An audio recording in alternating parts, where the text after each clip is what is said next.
All right, this is not bad. Wait for it.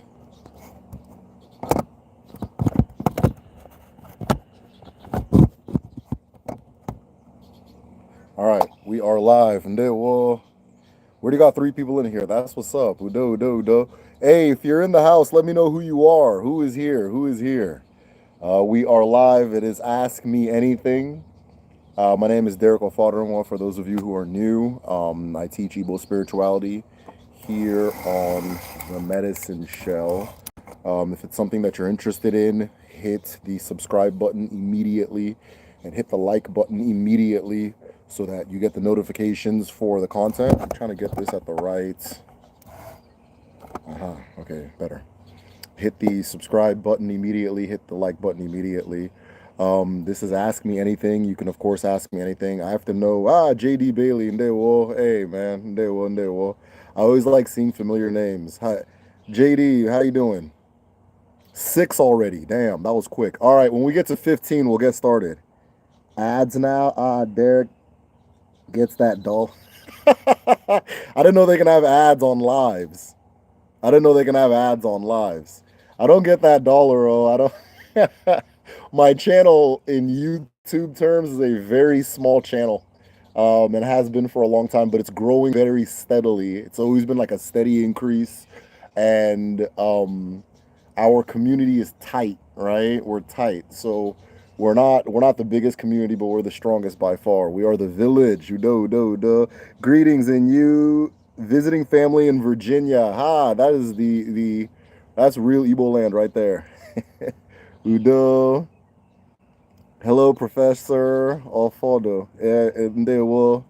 Brother, talk about meditation. Jeff, I'll definitely talk about meditation. Once we get 15 people in here, I go ahead and get started. So I'll take meditation as the first question. I think I spelled your name wrong. Listen, I do not believe I'll ever encounter somebody that's going to spell my name right the first time around. All right. So the spirit of your comments, the spirit of my name was in the name you gave me, right?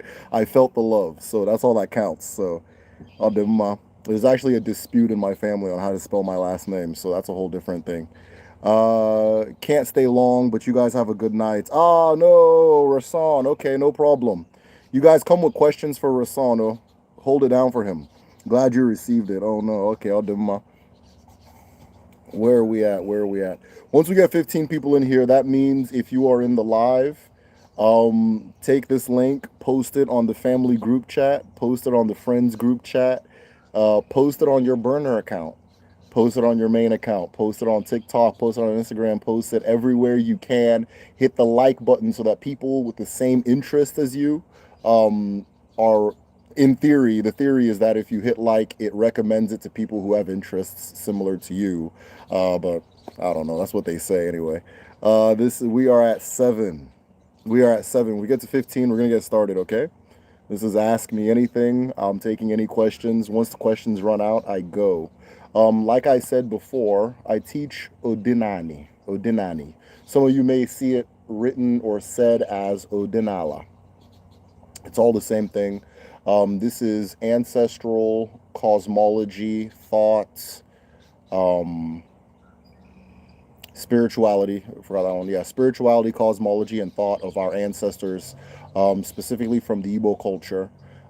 If this is a topic you're interested in, hit the subscribe button.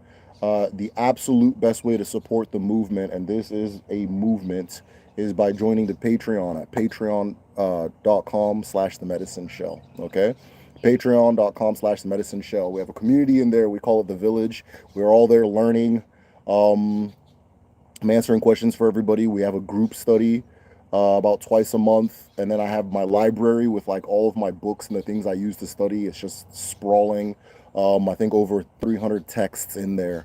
But I haven't counted. So the little thing on the link says 300 plus. So yeah, I support it. Hit the like button. Hit that like button. Hit that like button for Rasan. Press the X button, right? The video takes you to the screen to leave a like. Oh, okay. All right. That's the instructions. No problem. Once we hit 15, we will go.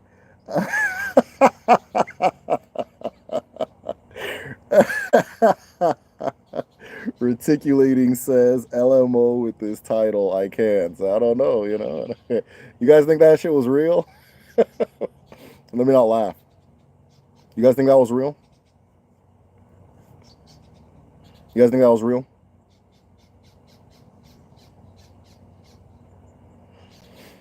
See, yeah, I think it was real. So, I think it was real. So yeah, it's a very dramatic country. Once we get to 15, we're gonna go ahead and start. We are at 6 right now. Send this to the homies. Send this to the homies. Send this to your. Send this to your people. Send this to your ex. Send this to your enemy. Send this to the people who you think may be interested and the people that maybe need to hear what we're talking about over here. Adumma. I would hit. Oh, reticulating spot. Watch.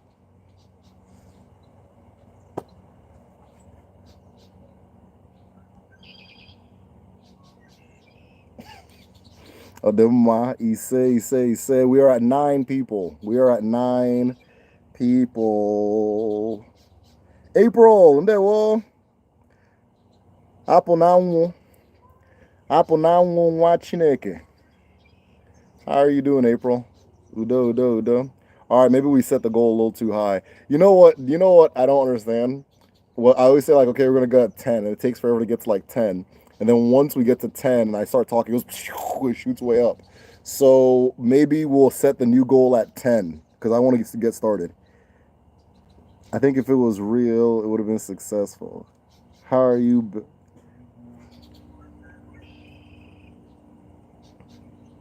I think that counts as a question, Phoenix. So I'm gonna wait for us to get to 10 because I see a question in there. So I'm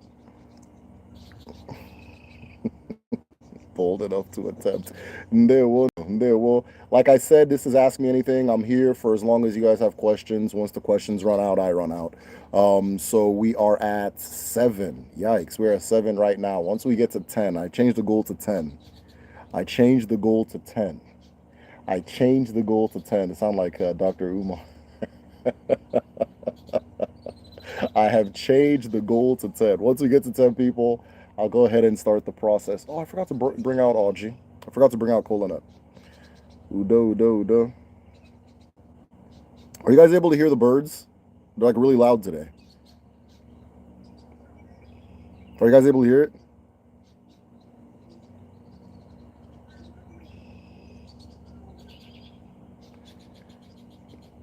A little bit. Okay, no problem. Udo. We need 2 more people. Post this where you can. Grab the link. Post it where you can. Once we get 2, those 2. Boom, we've done it. We did it. So whoever posted it, whoever shared it. Okay, well, maybe it was Creative Force that made it happen. Creative Force, we were waiting for you to get started. He said, yes, April, I see we have 11. Kaibido? All right. Okikekeruwa. Igwe Nyendo. Alawala. Ala nne mmadụ na nne mmụọ. Na anyị siri bịa. Na anyị si elo.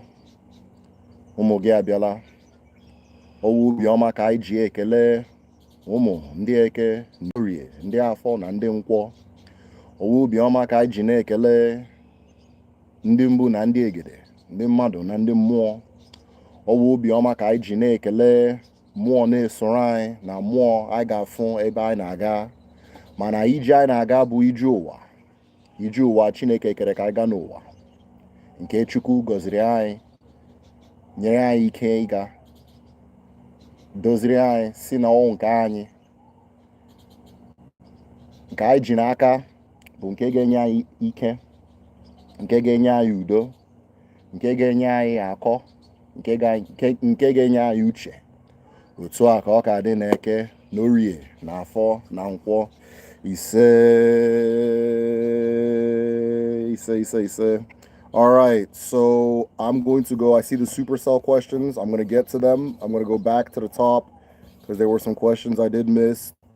Talk about meditation. Jeff says talk about meditation. Okay, so meditation in the Igbo culture is referred to by many names because it's not all classed under the same umbrella the way the word meditation classes those types of things.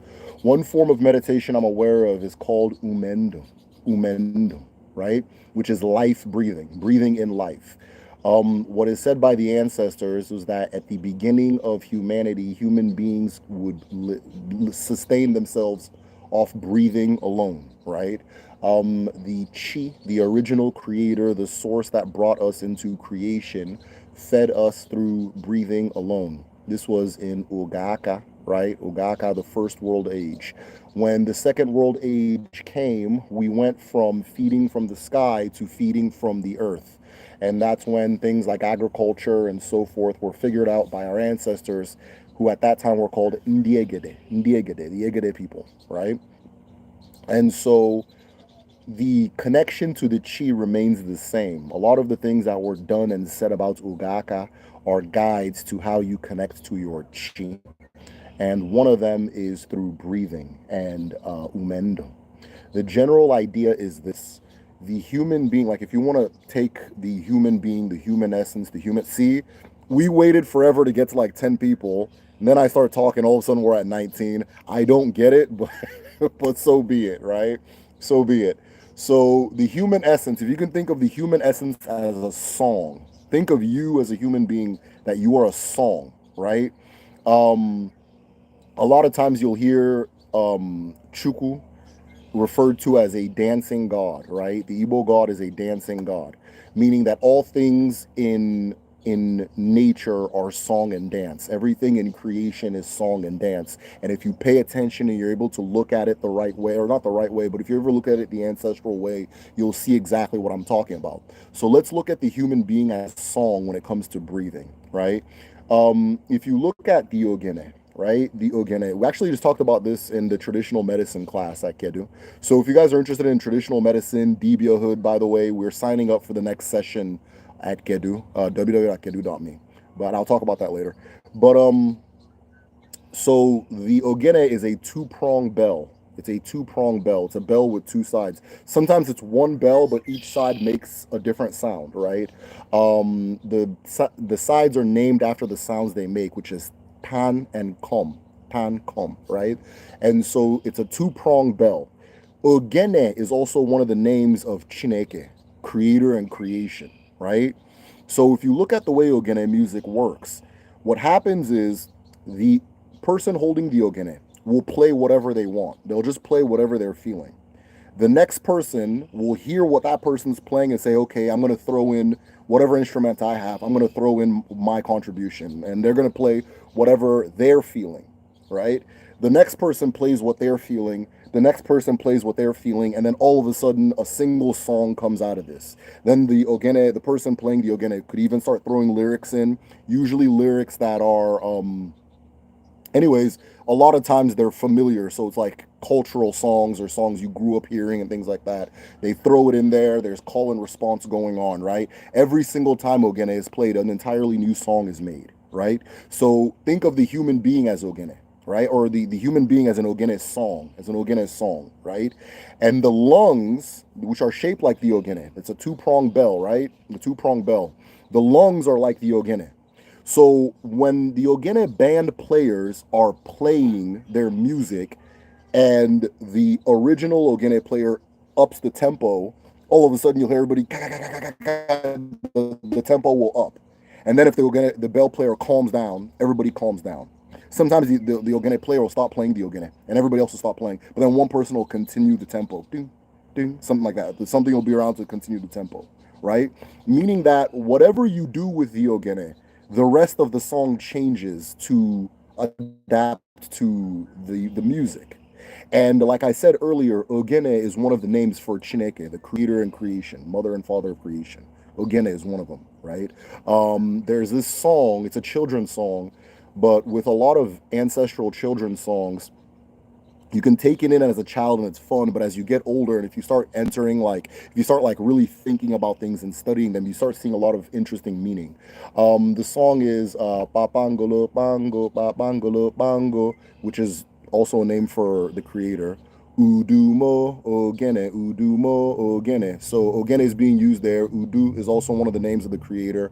Udu is a pot, right? So we're referring to Eke, the feminine. And then Ogene, the masculine, the creator, that kind of thing, right? So the original tempo is the Ogene. And the ogene can be your lungs.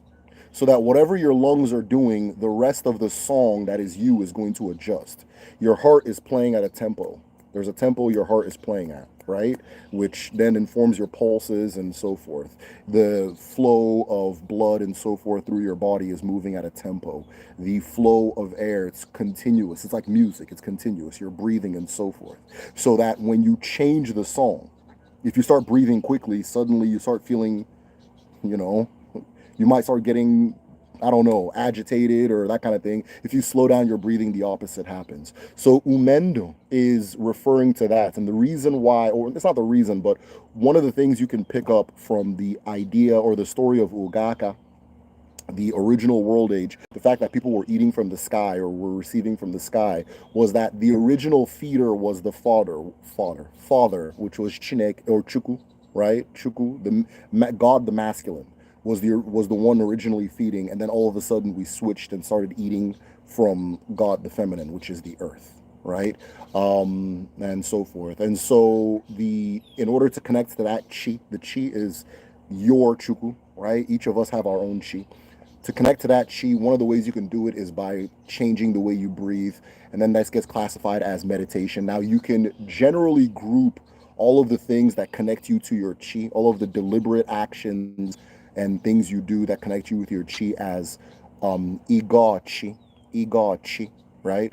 The root verb of the iga is ga, and that is like fetching, retrieving, um, and or like a deliberate relationship, having a deliberate relationship with something, right? So it forms gota, which is get, oga, in-laws, right? These are my family members that I chose, that I went and made them my family members. But then iga chi is connecting you with your chi, right? And connecting you with your original tempo, with your original voice, with your original nature, with your original truth. So one of the ways of doing that is through meditative breathing, with it, which is umendo, right? Iga chi can also, for example, we had a DBA that was teaching the traditional medicine class. He says that he does Igachi by walking, right? By walking. Some people, oftentimes, it's just whatever that thing that brings you back to you. That thing that brings you back to you is Igachi, right?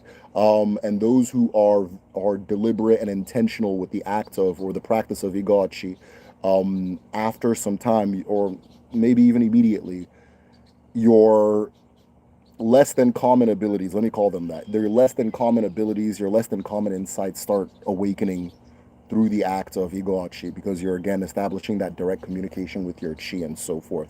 Visiting your altar is Igoachi. Visiting your altar is Igoachi. Giving an offering or a sacrifice, that is Igoachi.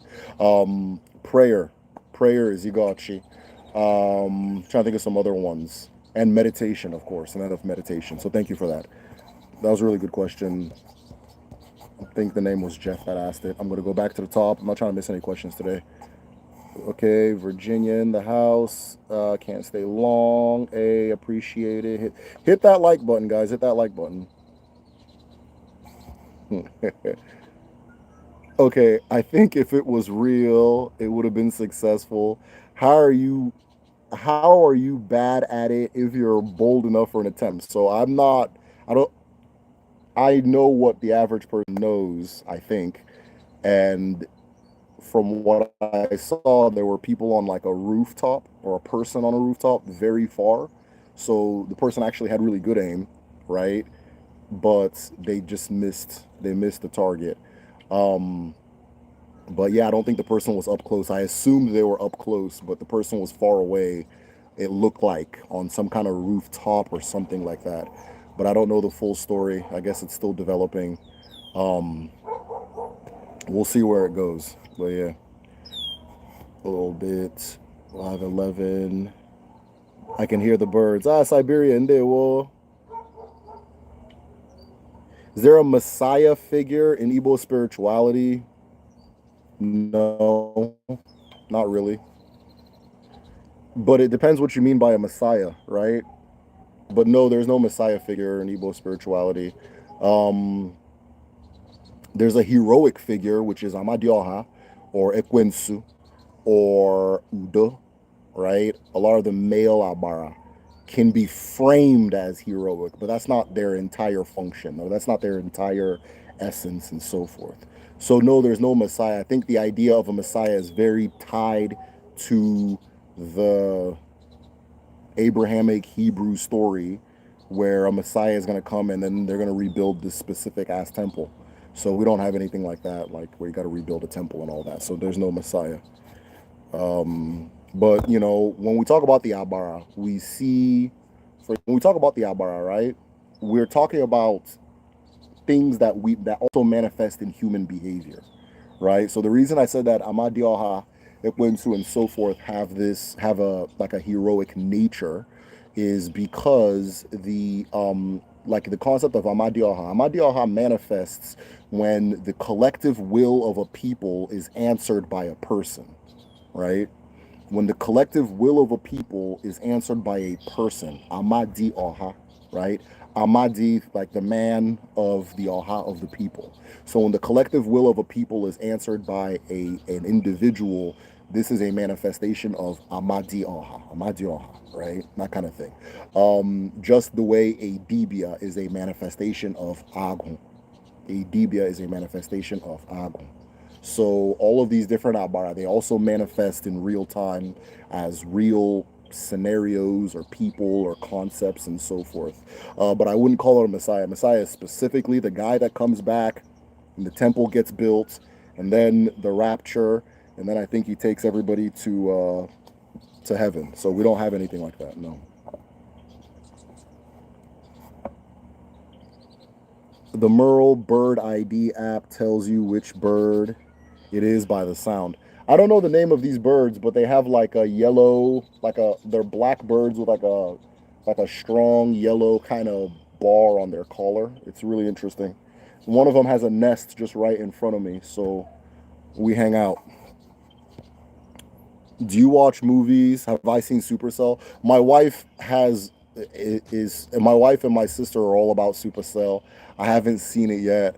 I'm probably gonna have to check it out, just from how much I keep hearing about it from the two of them. But yeah, my wife and sister liked it a lot, so I'll probably be checking it out. I don't really watch TV or movies as much as I used to. It takes me a lot to get into one. Like, I feel like in the first 15 minutes, you got to tell me why I should care. And I don't know, I feel like it's a lost art. So a lot of times I miss out on stuff. Most recently, I can't remember the name of it, but like it's the movie, it was made by the guy I think that made what's that movie with Lakeith Stanfield, and he's like at a call center, and Danny Glover, and they have to use the white voice. They have to use the white voice. I watched that movie. Okay, so the maker of that made this show that I don't think, I mean, I don't know, maybe I'm late, but I feel like it's not advertised very well for how good it is. But it's about this giant kid. It's about this kid who's a giant and his parents try to like protect him from the world. And then he gets out and meets some people his age, and he gets into a relationship with a girl, and you know, so it's an interesting show. So I watched that one, but I'll probably watch Supercell and come back and let you guys know. We need a season 2. Oh damn, everybody's locked in. I thought the Messiah is the fighting spirit within us, which is also a goalie. You said it perfectly. Yeah. So I mean, if we want to call it a Messiah, but I feel like a Messiah is a very specific character in the Abrahamic story, right?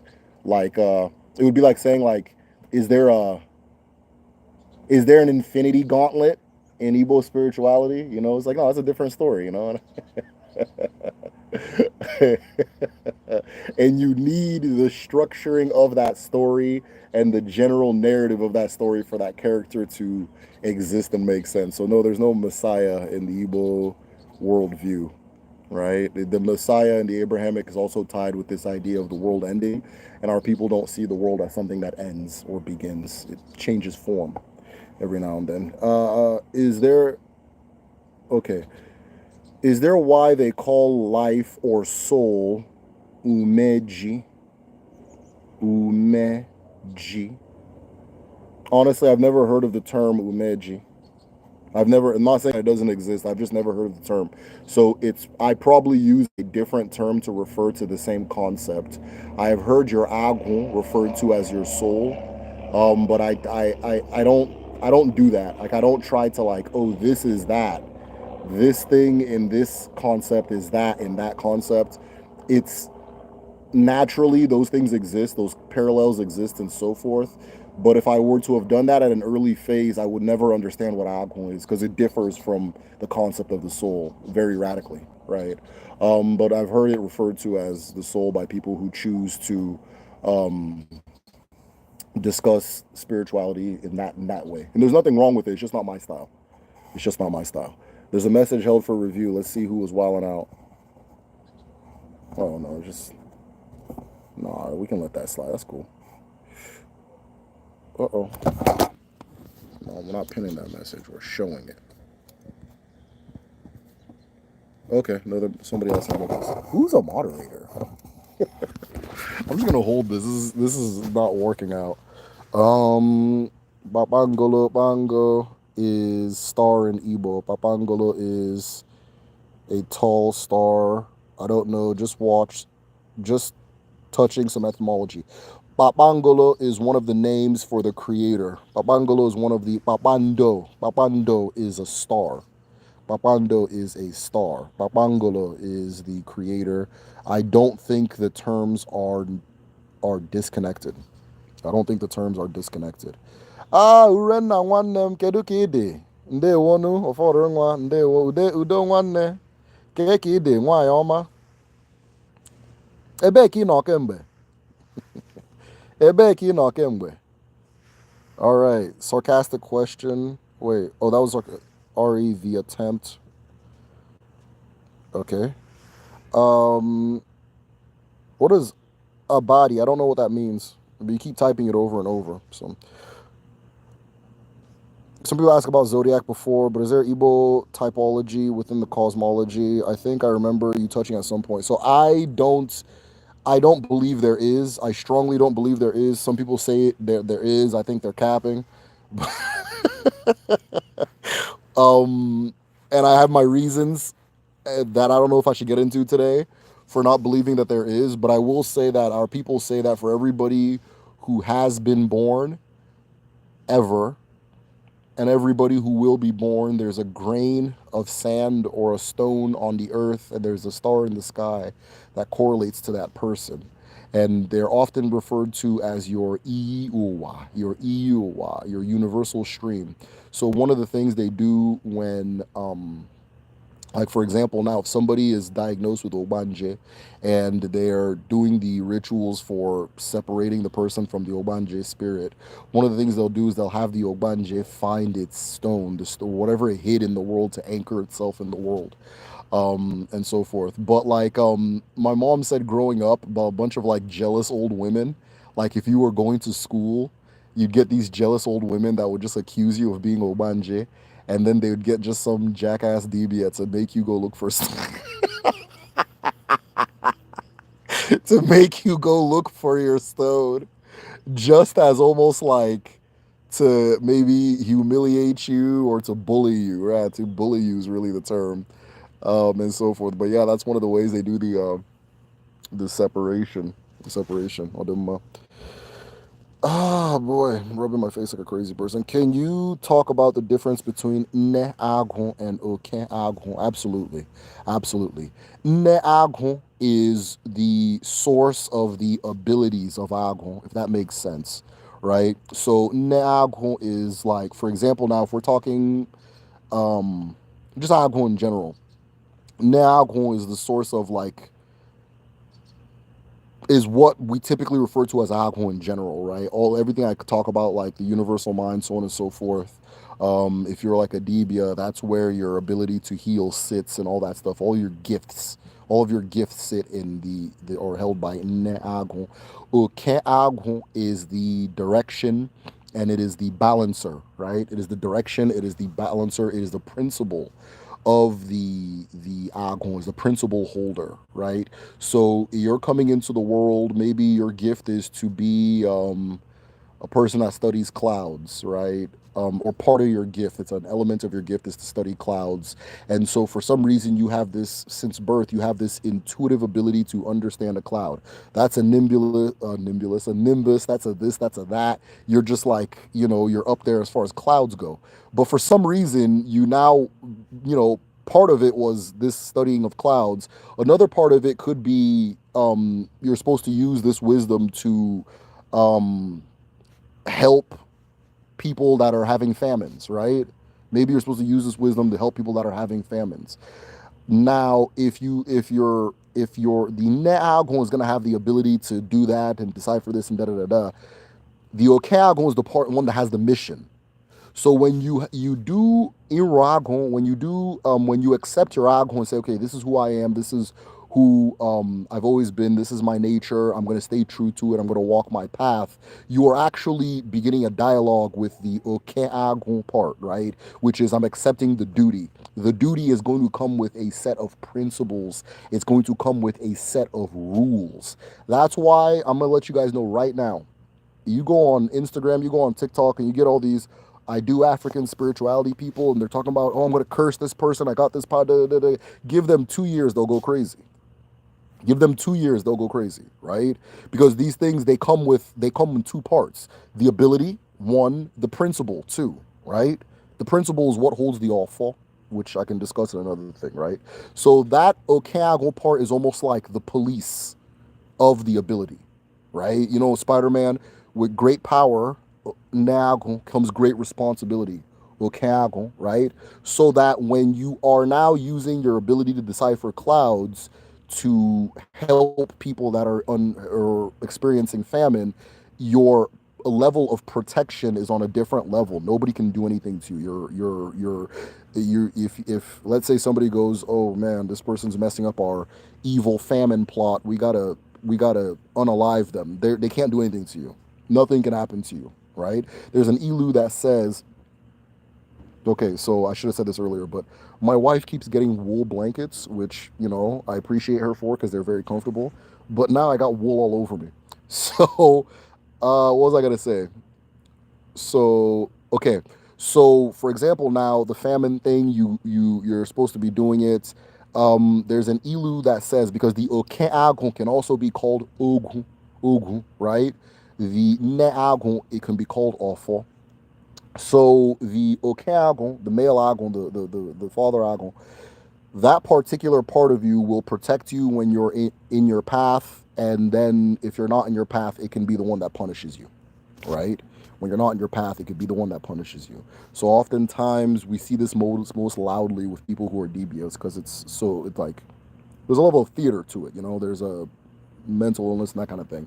So when a person's far off their path, things just tend not to work for them. When they're on their path, things work.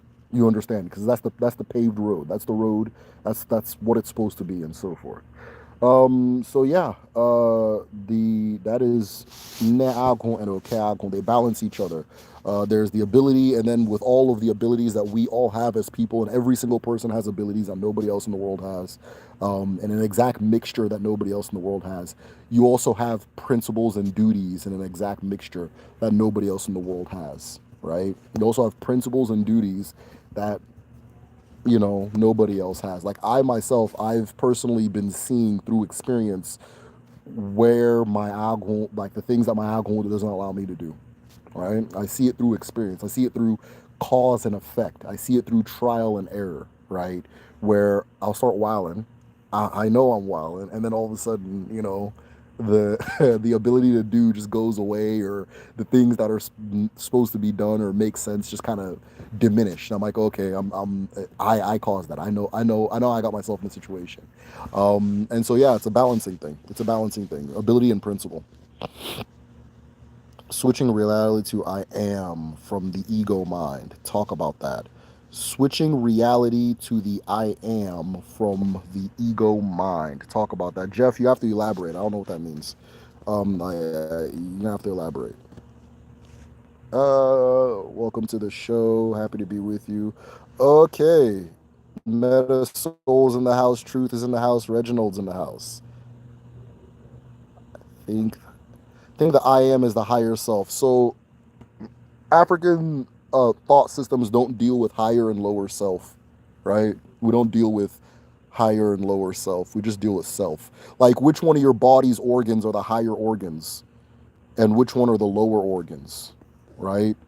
And then how dangerous does this ranking system get? Once I have a higher and lower self and I'm in my higher self, am I better than the people who are in their lower self? There's just the self. There's just the self. So that's the way we see it. We don't do higher, lower self. Now, there are things you can do that will take you to a certain place that can be called a higher self, but it's the question is why, right? So if you're climbing a tree, you're not necessarily superior to everybody that's below, right? It's not like the goal is to climb a tree and just be up there. But if you're climbing a tree, you must have a reason for being up there. Maybe you're going up there to get some coconuts.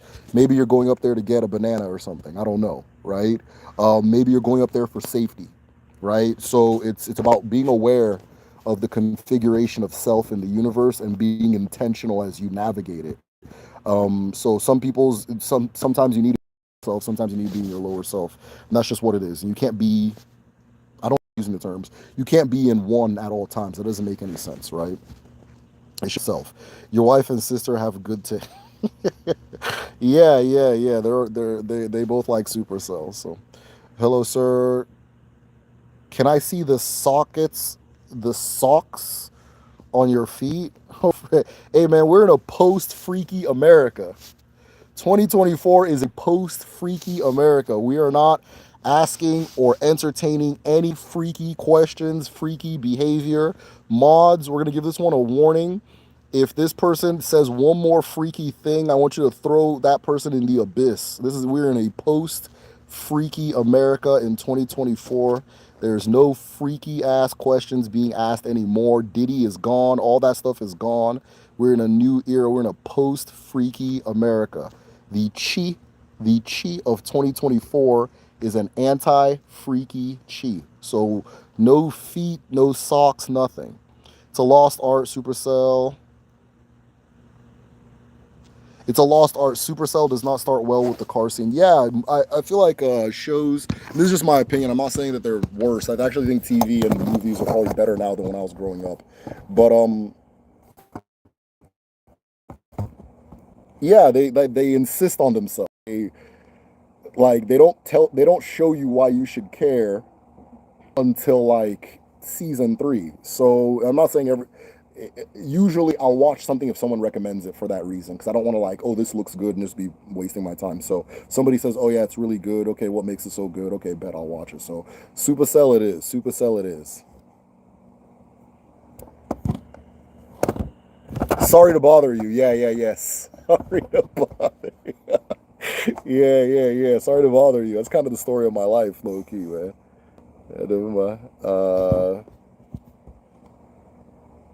Sorry to disturb or interrupt you or something. You were close.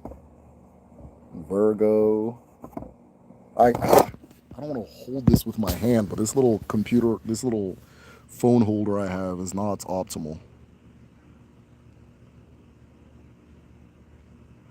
Okay now says, what is your shoe size? Do you wear? All right. These are freaky questions. Moderator, throw this person in the abyss. Throw this person in the abyss. This is not 2023. We're in a post-freaky America. Is your chi within the individual? Well, wherever your cosmic imagination puts it, and I'm wherever your cosmic imagination puts it is fine. Some people say it's with you. Some people say it is you. Some people say it's beyond you, right? I visualize the chi as something beyond the self, something that is distant from the self, just because for different reasons. But if you see it as something within you, then yes, that is within you. But you are it, if that makes sense. You are it. You are a manifestation of it. Your chi is like the roots of a tree, and you actually, it's like maybe the DNA helix of a tree, and you're like a branch. So there's more to you than what you're seeing and feeling and experiencing. And over time in life, you kind of just start seeing that and noticing that and so forth, right? Adimeziboma. KKD, kedu maka ezinụlọ gị? Ezinụlọ m dị mma. Ha niile dị mma. Taa ni mụ na Nnamdi rụrụ ugbo eluigwe ịma na ọwụ engineer. So anyị rụrụ ugbo eluigwe.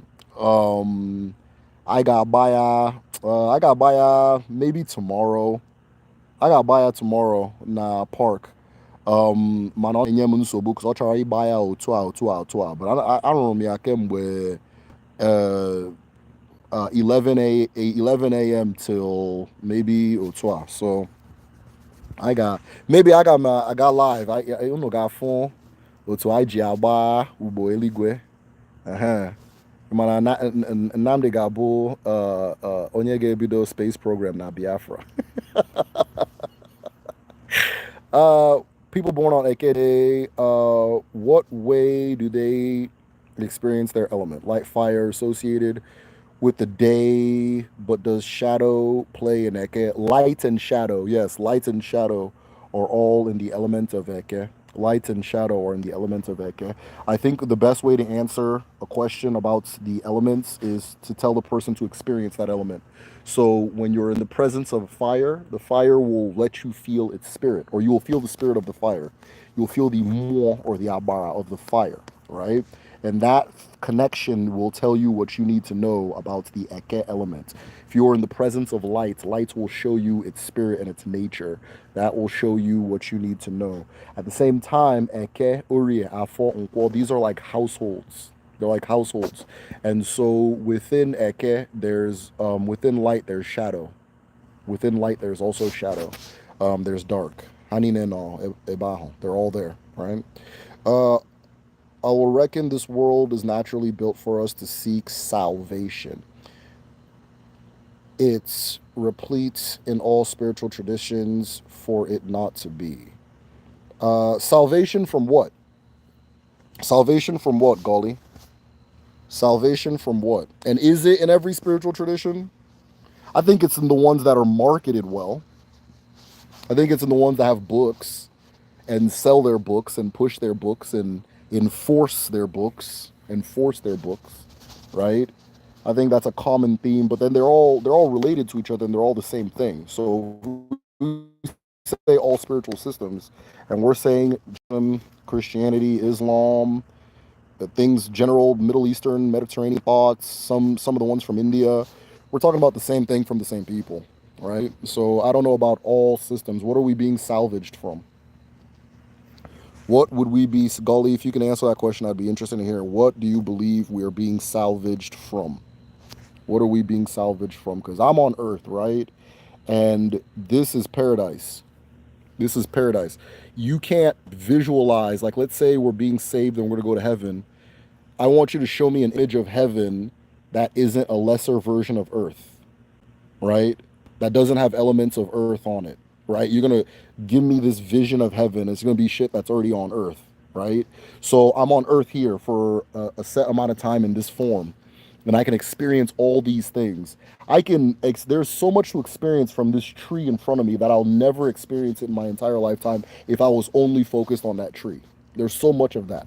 Talk less of the self, talk less of the tree right next to it, right? Talk less of the earth beneath it, right? But in this time I have this sprawling, vast, seemingly endless on foot paradise with all of these different things to experience and all of these different feelings to feel and all of these different people to meet and all of these different experiences to have and food. Like, think of every single thing feels good. Eating feels good. Urinating feels good. Sleeping feels good. Scratching an itch feels good. All this is great, right? And so if you're salvaging me, if you're saving me from this, because this is somehow bad, you'd have to explain what the next thing looks like and what exactly is bad about this particular one, right? Because I don't see it. I can't, it's impossible. I can't see it. I can't see it, right? Putting your foot on sand feels good. You understand? So you're going to save me from that? Also, I'll DM you more that version of this question. No rush. Okay, Osmos be asked the question. The Eke Day one. Yeah, so spend time with the element. You'll feel the spirit of the element, and that will inform you as to the nature of that particular element, be it Eke, Uri, Afo, and Nkwo.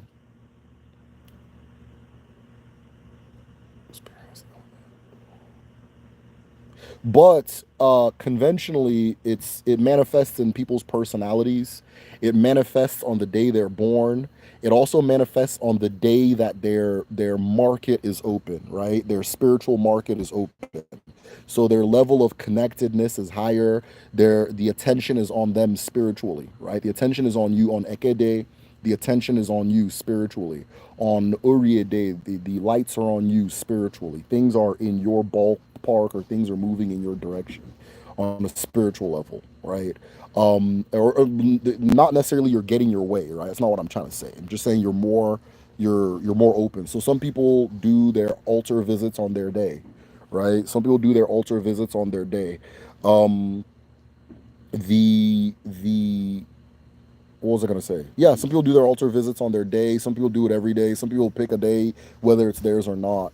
But all of that points to when you're most open spiritually. Also, the nature of your moi, the nature of your chi, and in info, or let me say this: it's a guide towards learning what that thing you are going to manifest as is, right?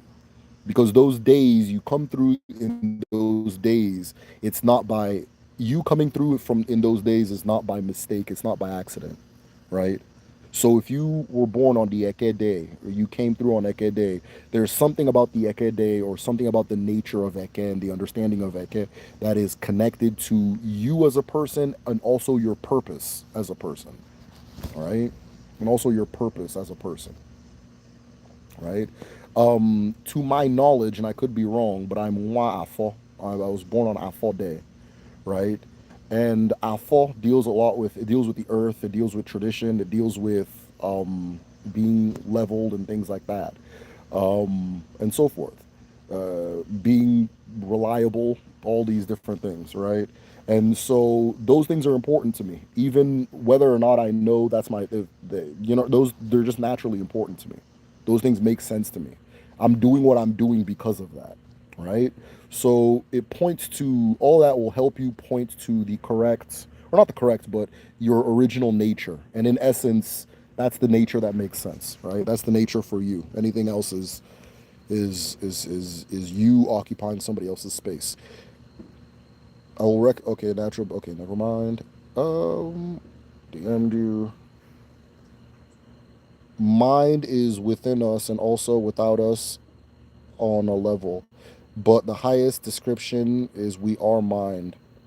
With our bodies, we maybe. Um Sorry, I was saying the question about why, okay. Sorry, I was saying my question about why attempt if you are bad at it was more rhetorical. I don't think you were going to actually address it. Oh, but thank you. Okay, okay, I don't know. I don't even know what we're talking about. According to book cosmology, how much of our lives are free will or destiny? This is such a good question. This is such a good question because Nebo believe that all of it is destiny, right? They believe all of it is destiny. And there's a thing that is commonly said in Nigeria. It says, destiny can be delayed, but it can't be changed, right? It's said in Pidgin, but I don't speak Pidgin. But destiny can be delayed, but it can't be changed, right? So the idea is it's all destiny. So think about your Uwa, your Akaraka. I'm not going to use my left hand, my bad. Your Akaraka, right? The writings on your palm. Think about them as a river, right? Now, you are like a log going down that river. Now, you can bob to the left or bob to the right. You can run into this thing or run into that thing. Maybe a frog jumps on you, maybe it jumps off. But you're just going to flow down that river. That's just what that is, right? That's just what that is. So that's the general idea, is that it starts with this phase of existence. Your existence will start with your birth, and then it will end with your death, and then you will, begin anew. So, Ademma. Is it right to remove a cap before? No, it's actually very wrong. It's actually very wrong, Reginald. I'm not even being funny. I just got bit by a mosquito. It's actually very. I think I'm not gonna go inside. They're like wilding today. But keep your cap on. Keep your cap on. You're speaking to your people as an equal, right? Um, You're speaking to your people as an equal. You're speaking to your creator as an equal. You're speaking to the earth as an equal. And so you keep your cap on. You don't remove your cap. You don't do you, especially as a man. You don't do anything that's submissive at the altar. You pay respects. It doesn't mean don't respect, right? You pay respects. You refer to your forces by honorific names, right? You don't just go, Stacy, I greet you. Beth, I greet you, right? You'll say, Mother Stacy, I greet you. Mother whoever, I greet, so on and so forth. But no, you don't remove your hat. You show them that their son. You show them that your son is Odogu, as we say. No feet pics here, mate. Yeah, we are in a post-freaky America, man. Michael from Supercell looks Igbo. Would you agree? I haven't seen the show, but probably. Um, we got a 69 God in the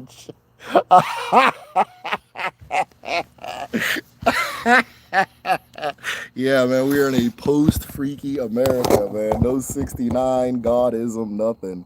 We're out of that, man. We're out of that phase. We're out of that. No more. Enough. We'll see what 2025 has in store, but I don't think it's coming back. We're gonna chill for a minute. We were doing too much. Uh, for you, what happened? Oh no, wait. You mean you can't match? Man, I'm not matching nothing. I'm not matching nothing, man. It's 2024. I'm not matching nothing. Please explain the parable of Ojadili. Ah, very cool. Parable of Ojadili and the battle in Moi, the seven ages in the physical relationship with the incarnating seven times. SS91. I see that we have a I see we have a fountain of wisdom has entered. I just read this after God is Dibia. What is the relationship between Ago and Obe slash Juju? You know what, guys? I have to go inside. The mosquitoes are tearing me up. So I'm gonna go to my garage. If you guys wanna just follow me, then. But once I get there, I'll answer the question.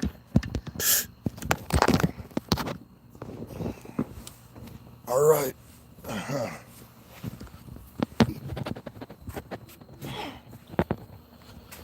Hey, hey, hey, hey! Run for your life. Oh man, air conditioning. Okay.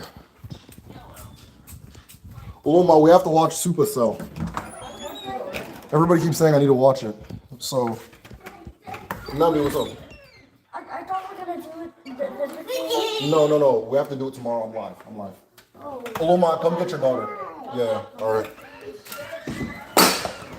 All right. I knew that would happen. Okay, we're safe now.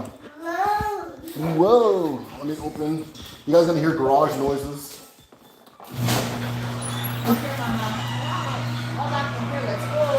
Hi, ballerina.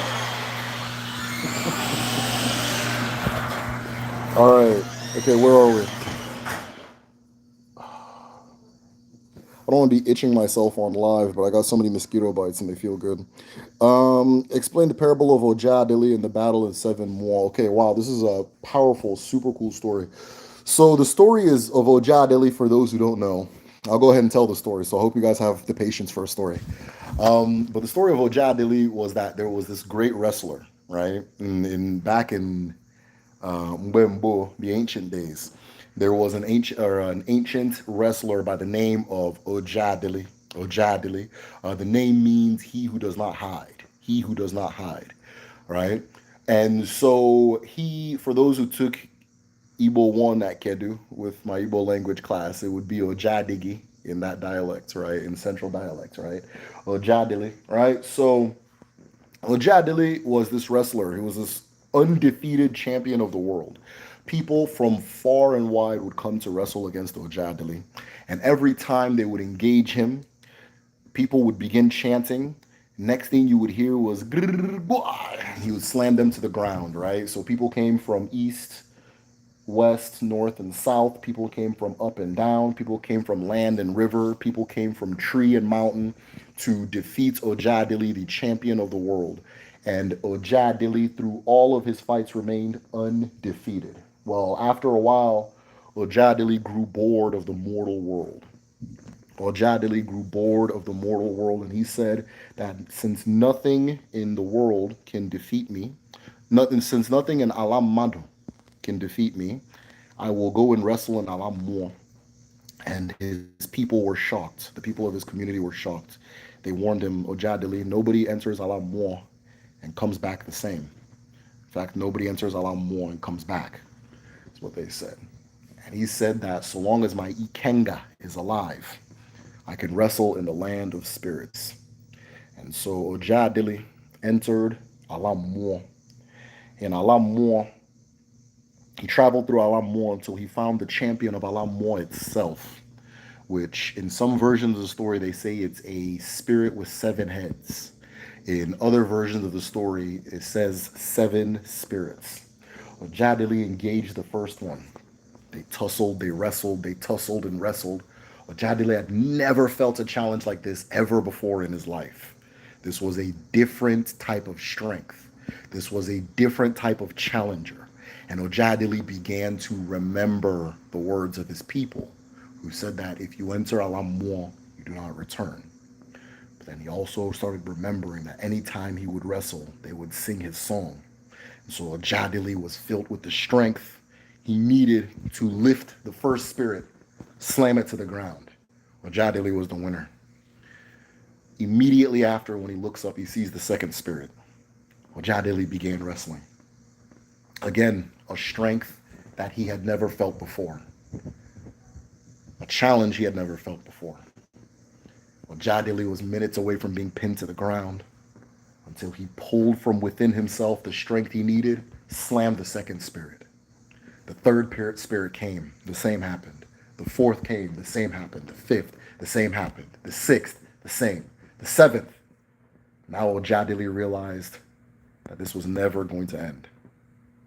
That this was never going to end. And that he needs to get out of Alam Mo. So Ojadili opened his gateway to get out of Alam Mo. But all 7 spirits grabbed him and they wrestled him and they wrestled him. And he fought and he fought and he escaped just within an inch of his life. He got through the portal. But as he was making his way out, one of the spirits put a finger on his back, trying to claw him back in, and scraped a line down his back, which it said that this is why human beings are born with a split down their back. Though I've only seen it with Africans, so. But the split down their back, right? And people who work out. So Ojadili escapes. He has the mark in his back and so forth. And he realizes that those who enter Alam Mo seeking challenges will be challenged forever, right? So what is the meaning of this particular story? I would love to get some of you guys' interpretations, but my own interpretation is this. So the 7 spirits, those 7 spirits are him. Ojadili is wrestling with himself. You can look at the 7 spirits as the 7 layers of Mo, right? In Igbo cosmology, anytime your chi is described, or oftentimes when the chi is described like in groups of 7, or with the number 7 is prevalent. So the use of the number 7 says chi to me, or says chi period, in the cosmic language, right? In Igbo numerology. And so I believe that those 7 spirits were the chi itself. That's why in some versions it's 7-headed. That's why in some versions it's 7 individual spirits. And the general idea was that so long as he kept fighting it, it would fight him back, right? So part of it is this idea of fighting your chi. The idea of fighting your chi, right? That if you fight your chi, the fight will never end. You'll never defeat your chi. It'll keep coming and keep coming. You'll keep battling, and ultimately you'll be stuck. There's also you can take away the idea that in fighting your chi, you are dead. In fighting your chi, you are in the world of the dead. In releasing from the fight and not fighting your chi, you find life, right? So what does fighting your chi look like? Fighting your chi looks like denying your truth. Fighting your chi looks like going against your nature. Fighting your chi looks like going against, and your chi doesn't end at just an individual thing. Your ancestors are included in that whole thing, right? Your creator is included. The earth is included. So fighting the earth, fighting your ancestors, fighting your community, fighting yourself, right? Um, Holding on to battles with your chi, holding on with battles. Maybe your life panned out one way and you hold on to the pain of that, or you hold on to the idea of that being a fight. You're fighting against that. You're fighting against your story. You're fighting against your reality. You're fighting against yourself. And you're stuck in that fight forever, right? Because nobody ever pins their chi. There's also a story about Wanza. Wanza is like this little loud bird. I don't know what the English name is, but it's a little loud bird. And the story is short. The story goes along the lines of Wanza ate so much one day, it got so fat and ate so much that it started to believe it can fight its own chi.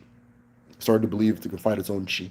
So whenever you hear a lot of proverbs that use Wanza, it speaks about somebody who becomes like overcome with arrogance, right? Becomes overcome with arrogance.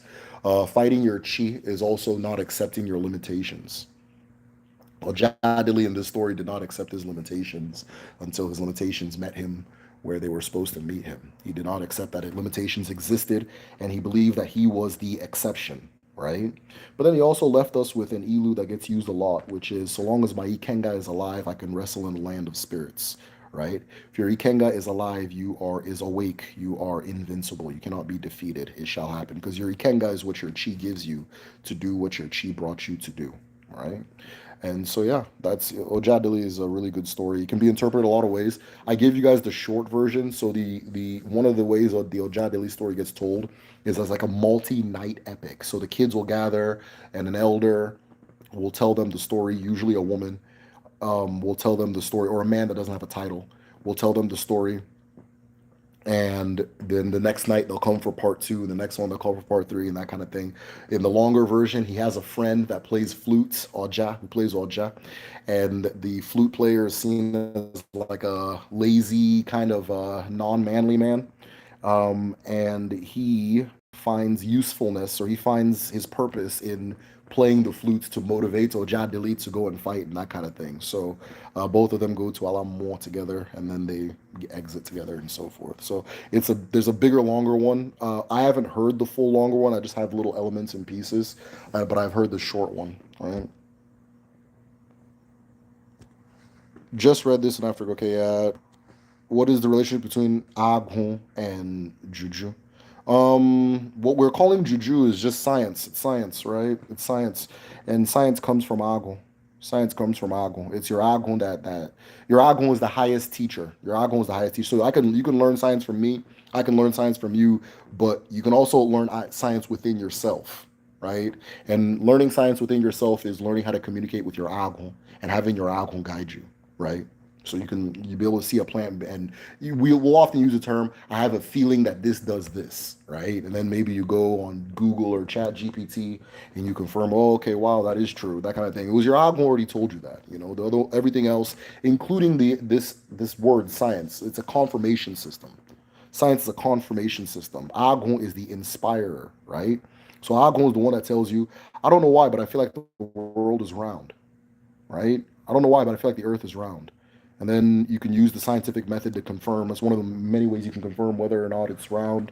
You can walk around it, sail around it, fly around it, try to figure it out that way, right?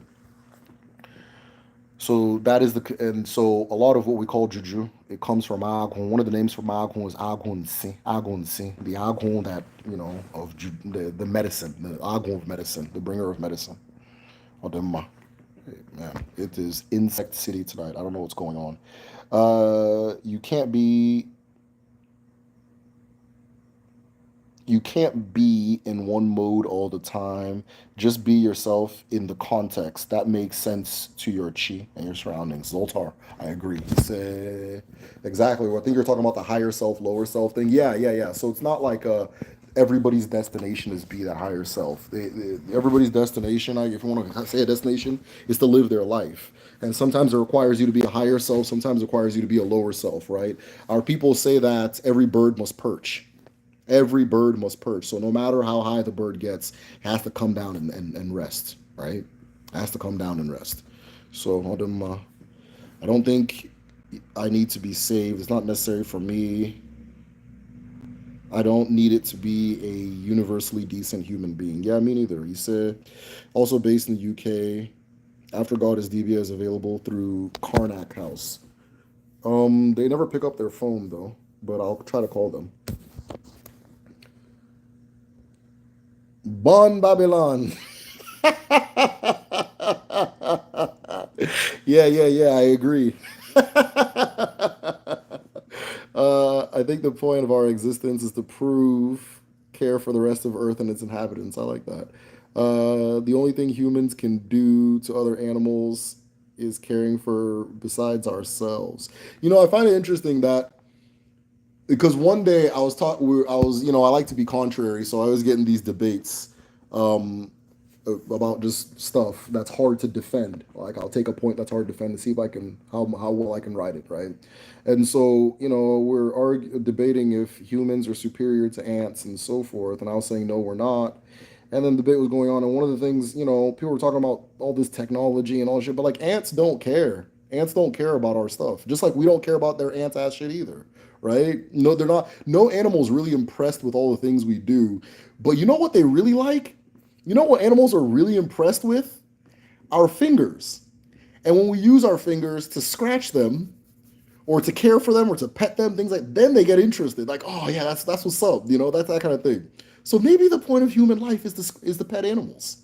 You ever think about that?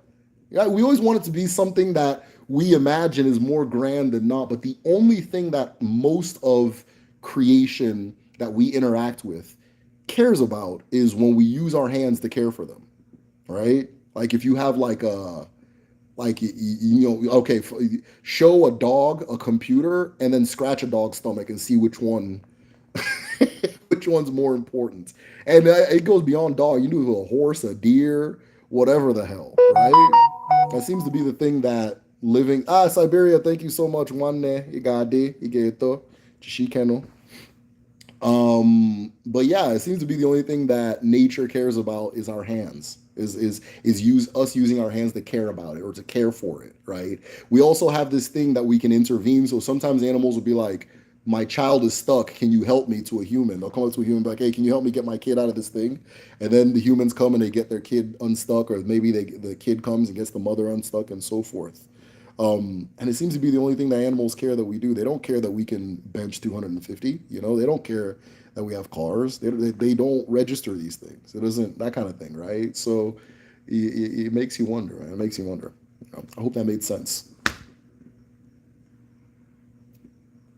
All right, so I don't know what I did to the mosquitoes today, but we're having a fight.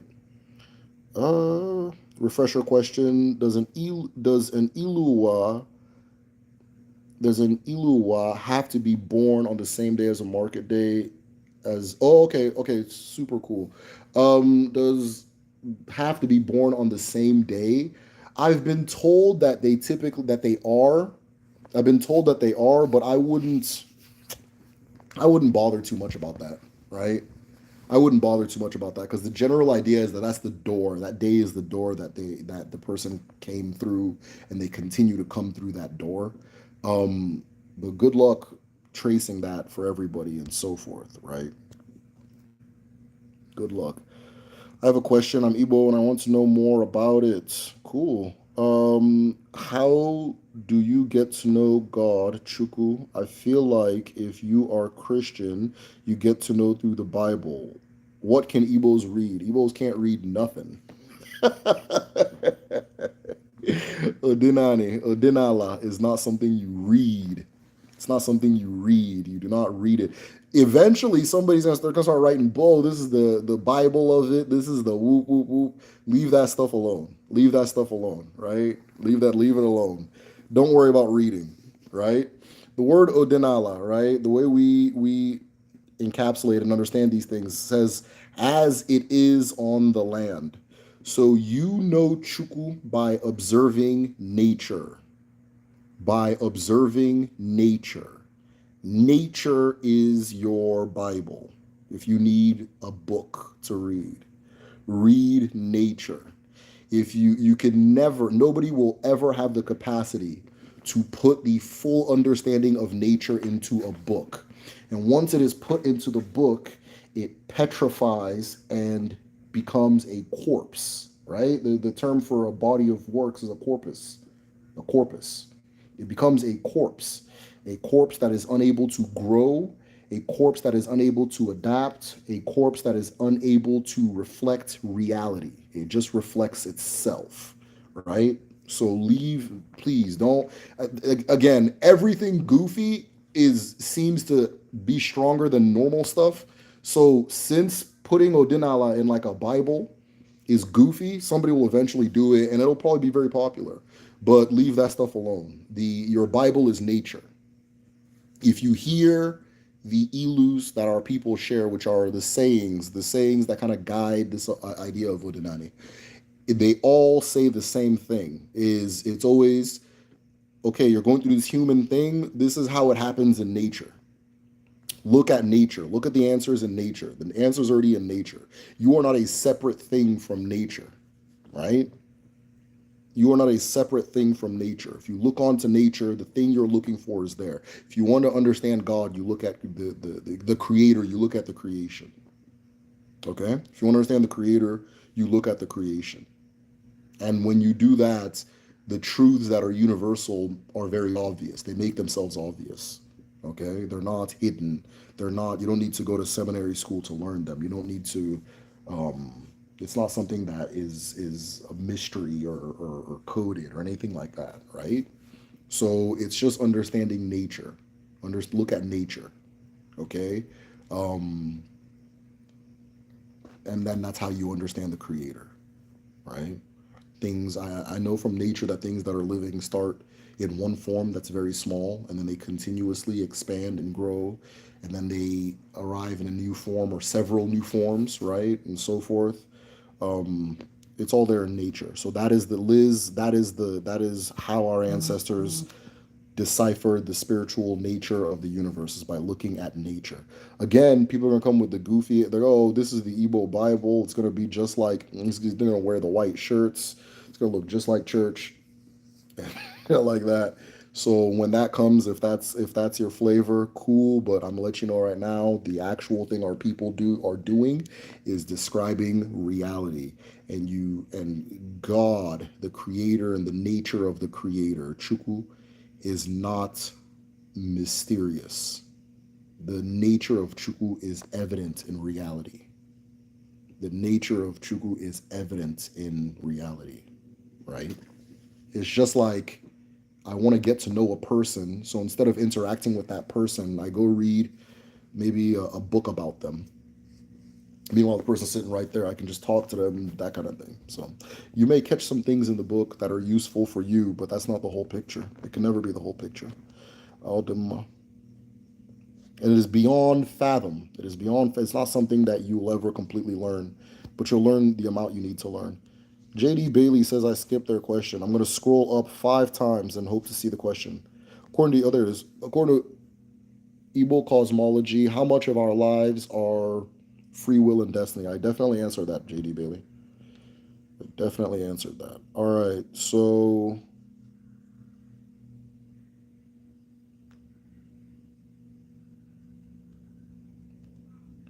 you feel the way you do because you've attained some level of personal salvation. When you read the ancient stories, there's always a battle between man and natural forces. I'm African. I'm an African, right? Though that's the non-African way of seeing the world. That's the Eurasian way of seeing the world. That you're fighting nature. A lot of people, I'm just gonna be blunt. A lot of people from Eurasia, when they go outside, it hurts. Okay, it hurts their skin. It hurts their body. It doesn't hurt me. So my ancestors are not going to concoct an idea of the world that is adversarial, right? If you're fighting nature, I dare you to stop drinking water, right? If you're having a battle with nature, I dare you to stop eating food. Okay? If you're battling nature, I dare you to stop engaging with anything you define as nature. Anything you define as nature, right? I dare you to hold your breath. All right? I dare you to hide yourself from the sun for a month. For a month. Just for a month. Just stay indoors for a month, right? So the African worldview is not adversarial to nature. We don't see things. That's a very Eurasian. I'm guessing you're from somewhere in Eurasia. And when you talk about the religions of the world, that's all Eurasia shit. And they're all saying the same thing. It's all the same thing. There's elements that are similar to what we're saying over here, but the framing is different. And I think a lot of that is biology, right? I go outside, the shit feels good. Some people go outside, it hurts, right? So it's like, man, when is Jesus gonna come and end this bullshit? You know? Right? When is Jesus gonna come and end this bullshit? When's Muhammad gonna come and end this bullshit? When's I don't know, Krishna gonna come and end this bullshit? When am I gonna escape this nonsense? This shit sucks. It hurts, right? This shit doesn't hurt me. It feels good as hell, right? So, that's the worldview. That's the worldview. You can say I attained a level of salvation. I mean, I'm sure. I don't know what that means. You know what I mean? I don't. Salvation from what? I don't. Salvation from what? You know, I don't like. Was I suffering? You know what I mean? Before, even here's the thing too. There's this Yoruba proverb. I don't remember. Um, God, you know what? I'm not even gonna say because I don't even remember the English or the whatever. But the general idea was that suffering is just a part of life, right? That's all just a part of life. So it's like this idea of being saved from it doesn't make any sense. So you get saved, you go to the thing where it just constantly feels good, right? Like you're just plugged to a tube and you're just shoving drugs in your mouth or something. That's not what's going on, right? That's not how we see things, right? The suffering is cool. The pain is cool. The good shit's cool. The things that feel good, it's all good. It's just a part of the experience. It's just part of life, right? It's all a part of it. You gone to an African funeral before? It's a party. Everybody's having a good ass time. Woo, that kind of thing. And I mean, they don't say woo, right? That's also, you know, you know what I mean? But they're having a good time. Everybody's singing, they're dancing, they're clapping, they're celebrating. It's a good thing. They're celebrating, right? And then if it's a particular person who want to keep celebrating, they'll make like a masquerade to commemorate them. Then that masquerade comes out and we celebrate even more, right? The child is born, we celebrate. The death, we celebrate. You understand? One of the things they do in my tradition is when a child is born, you'll take like a pepper or like bitter cola, you'll crush it up and you'll put it in the child's mouth, right? And they go, and the idea is that the child has to know that this world is bitter, right? But it's not something you should be saved from, right? Because once you acquire the taste, bitter cola is delicious. So yeah, it's just a different way of seeing the world. So it's like when we say salvation, salvation from what, you know? And once salvation happens, what does it look like? I don't think I've attained.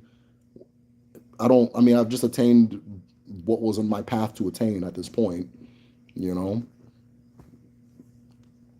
that kind of thing. But no, we're not battling with natural forces. We are in communion with the natural. That's what I need to tell you. We are in community with the natural forces. So if a river gives me water, I thank her, right? I may every now and then I might bring her something to eat, right? Maybe on a special day we'll come and celebrate with her and we'll dance and we'll splash in the water and that kind of thing. We'll have a party with the river, right? We when the harvest comes, we have a celebration. We thank the earth. We give her portion of what we're doing. We give our ancestors. We give the land.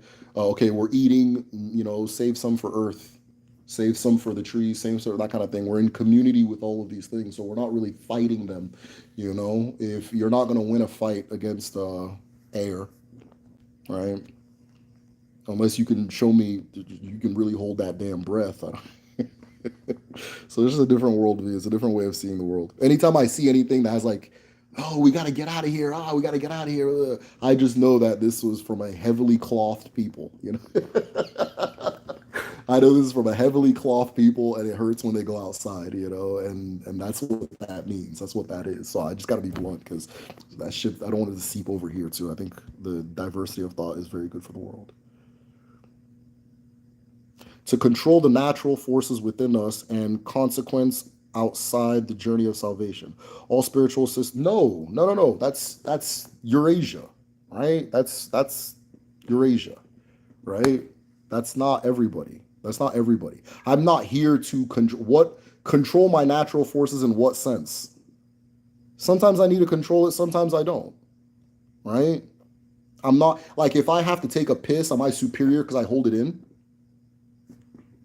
Did I achieve a level of enlightenment or salvation or wisdom because I held in urine, right? No.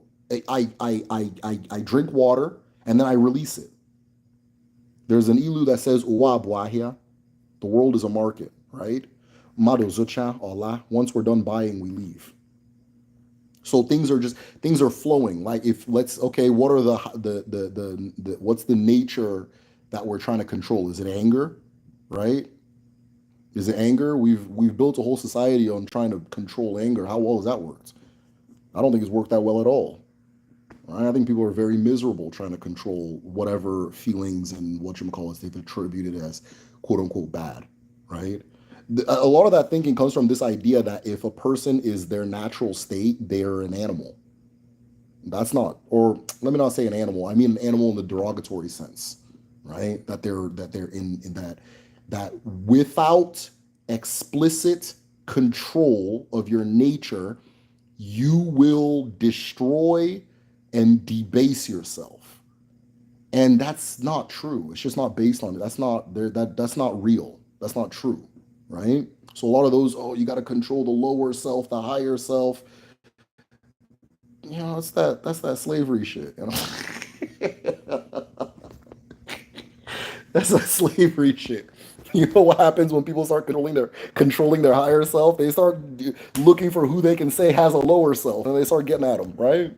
So that's not how we see the things. You know, there's not if you anger. Let's do anger because anger gets called low vibration, low this, low that, low this. Okay, I mean, what are we fucking talking about? I don't. It's just an emotion, right? Why is one emotion high and one low? That doesn't make any sense. It doesn't. Where does that exist? Okay, are my feet inferior to my scalp, or does this only exist when we're doing semantics, right? Because the way we see it, if we're describing anything spiritual, you can also see it in the physical, right? So my scalp is not superior to my foot. So the higher lower is not. Where do we get this idea that the higher is superior or better? They both just exist in two places, right? I am sweating my ass off. They both just exist in two places, and they need each other to exist.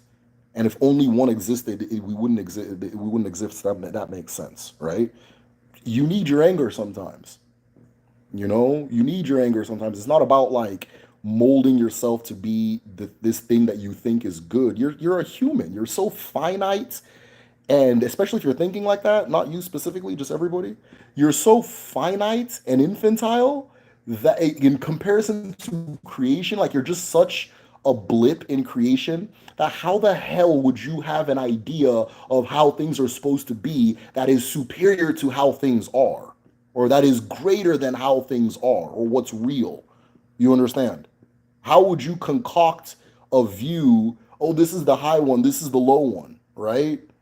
How would you do that to the point where you have now, okay, even though this entire infinite universe and the all of the events it took and everything to just have this little blip exist that is me, and then in my head I think that I know more than actual nature, or that I have to escape the nature, or that I'm better than nature, or I got the higher self, the lower self. That's Eurasia. That's Eurasian thinking. That's Eurasian thinking, right? I think that thinking comes from a person who goes outside and the shit hurts. And then you start to how man, Jesus got to get me the fuck out of here. This shit sucks. Or you go right, maybe it's brutally cold and it hurts. Man, dude, fuck, dude, Muhammad's got to get me the fuck out of here, man, you know. But that's not what's going on everywhere, right? Not everybody. This isn't a thing to escape. We see the earth as our mother, and I mean, if you want to, I mean, if you're a science person, it's a scientific fact, right? You know, I don't. In our tradition, you know, it's not like can't start talking about your mother that way in our tradition. You know, it's something that's lesser than you. That's insane. How can something lesser than you make you? And anything we want to call Burn incense next time, sage, mosquitoes will leave. Okay, maybe. That's a good idea.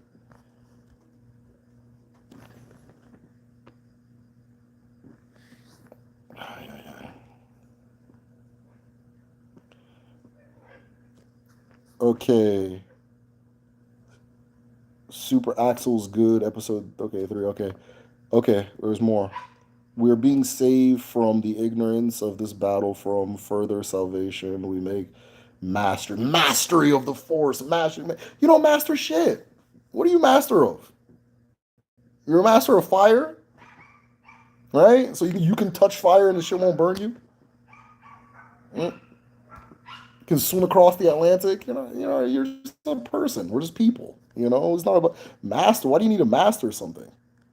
Shit's crazy. Oh, okay, hold on. I'm missing questions. Good day, sir. I would love to know your thoughts on Okeite. Hey! The diabolical Okeite. Okeite. I'm not saying that right. Okeite. I've never heard anybody say it. I've only read it. Okeite. The diabolical Okeite. Yeah, it's disgusting. It's disgusting and it's horrible. But I don't like when people say, "Oh, our ancestors didn't do this," or "Oh, this didn't exist," or "Oh, no, this is not real," or "They're not allowed." That's not. Yeah, it's there. It's there. It's a part of it. It's a part of it. It's there, right? It's not something.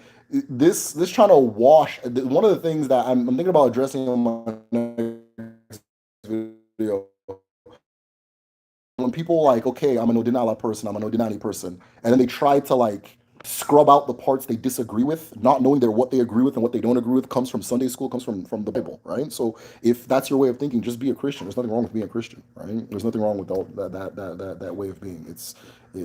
At all, but don't like come into something else and try to like, oh, this is the bad thing, I'm taking it out, this is the good thing. Odinala is a science. It's a science. Somebody figured out you can do this diabolical thing and make more things happen.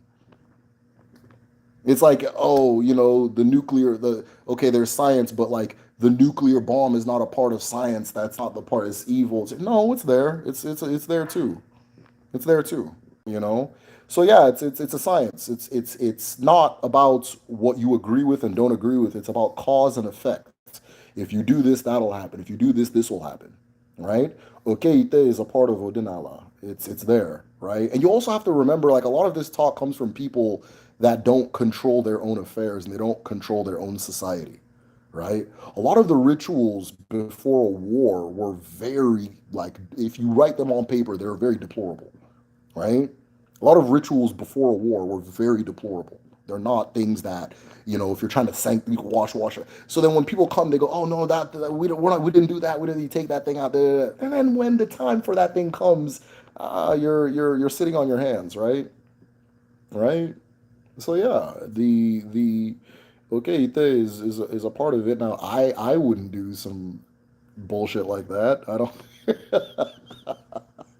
It's okay to see things within Odinala and disagree with them. There's no, it's not a, it's you can see things and be like, yeah, I see that, but I don't know about all that, or I see that, but nah, I don't really know about, I don't agree, or that doesn't sound right. You're supposed to. That's normal. It's okay. We need you to disagree. The world needs you to disagree. The universe needs you to disagree and not go in the direction that kind of thing, right?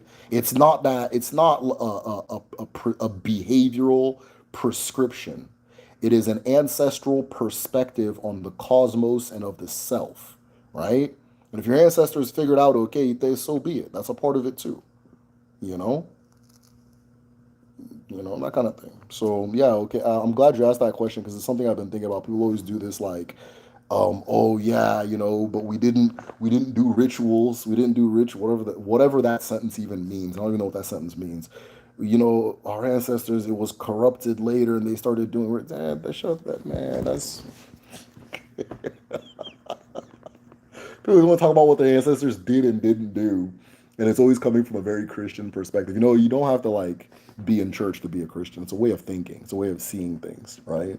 And it's not even like a Christian. It's like a colonial subject Christian perspective, right? Like you're not in control of your affairs. You've been divorced from your affairs.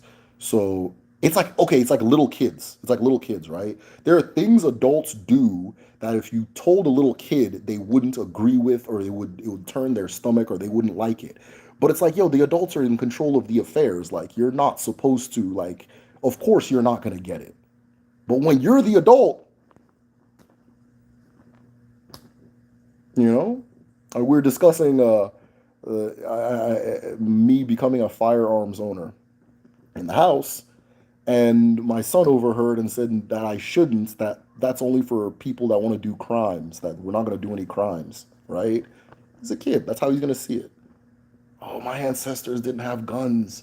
My ancestors, yeah, they did. Yeah, they did. And it's okay. It's okay. Odema. Oh, Siberia, thank you so much, Dalu, for the story. Afode. Timelines a day we miss. Well, Siberia, thank you so much for the love. I appreciate you deeply.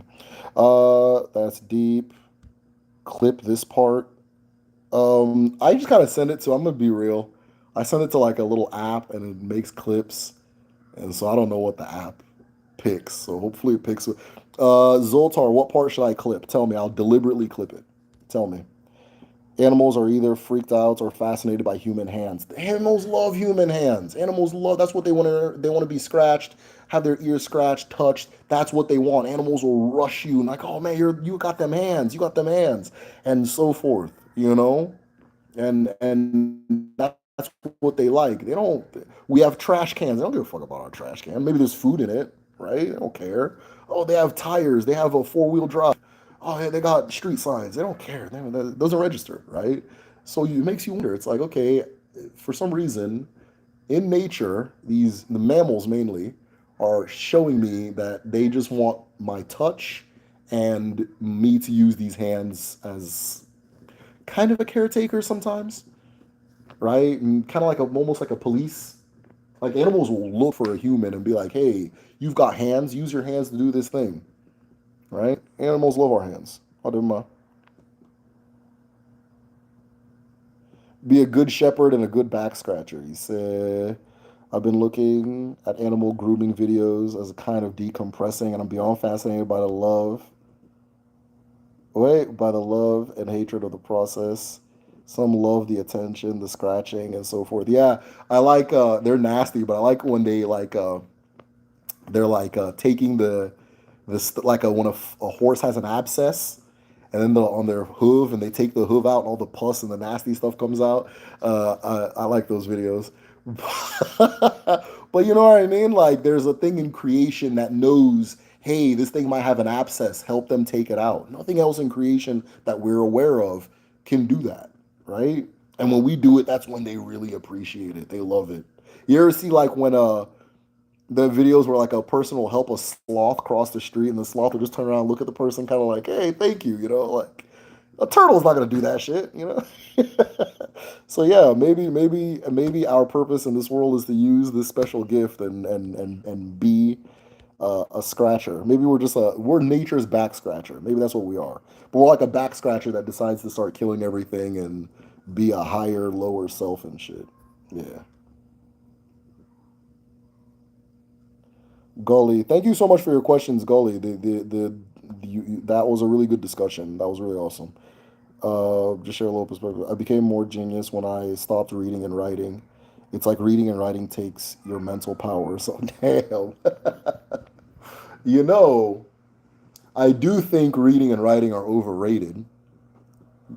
I do think reading and writing are overrated. But I have a tendency to be contrary, so maybe that's what that is. But I do think reading and writing are a little overrated. I do, but I also think they're a gift, right? I don't think it's like good or bad. I think it's a great thing too. When I say overrated, I mean like in the sense of like record keeping or like the role it kind of like it plays. It's like like anyways. Let me say this: the thought has not formed fully yet, but the essence of it is all that is lost in a text message as opposed to a person to person interaction, right? But yeah, reading and writing are phenomenal. But yeah, maybe they take maybe sometimes you need to just look at it within yourself. Something about oral tradition is better, and I'm a witness. Yes, absolutely. Yeah, I agree. I agree. I completely agree.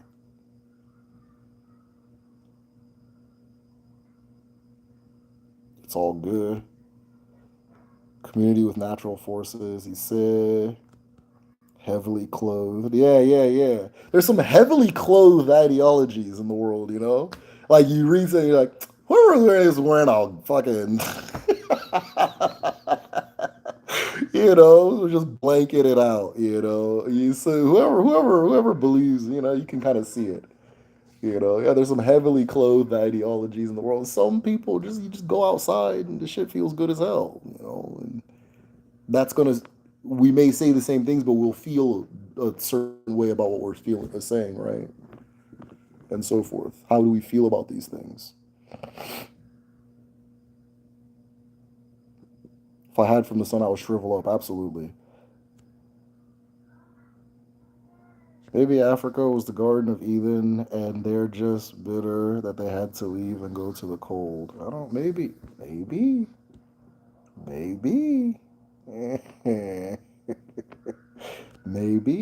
I think a live stream will be best so that all my idea goes out. It will I will end this by we're in Ugazi.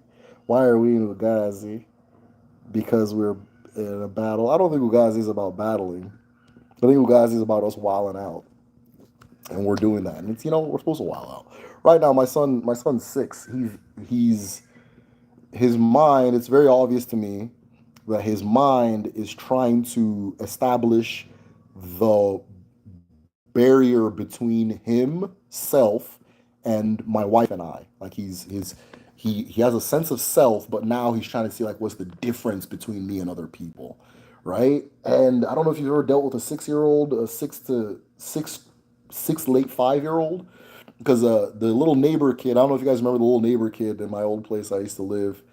He was going through that phase. He's a little older than my son. He was going through that phase. And this kid just wanted to argue, whine, argue. So my son is kind of in that phase too, right?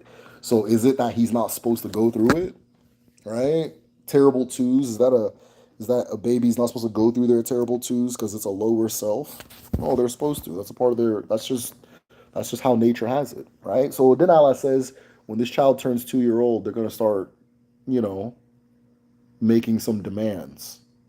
They're gonna start making some demands, right? All that other like Eurasia shit says, oh, don't cry. You're not supposed to cry. If you cry, you'll go to hell. We'll be saved from crying if we fucking clap. You keep clapping and going in circles, we'll be saved we'll never cry again. We'll never cry again. Well, then Allah says, hey, you're gonna turn 2, you're gonna cry. It's gonna be crazy. Then you'll turn 3. All right. So it's just two different ways of seeing the world.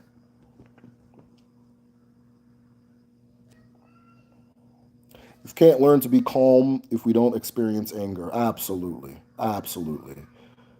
Vice versa.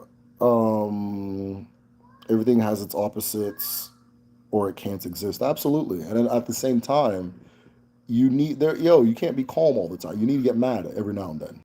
You need to get mad every now and then. Right? It's good. I'm very sharp when I'm angry. I'm very sharp when I'm angry.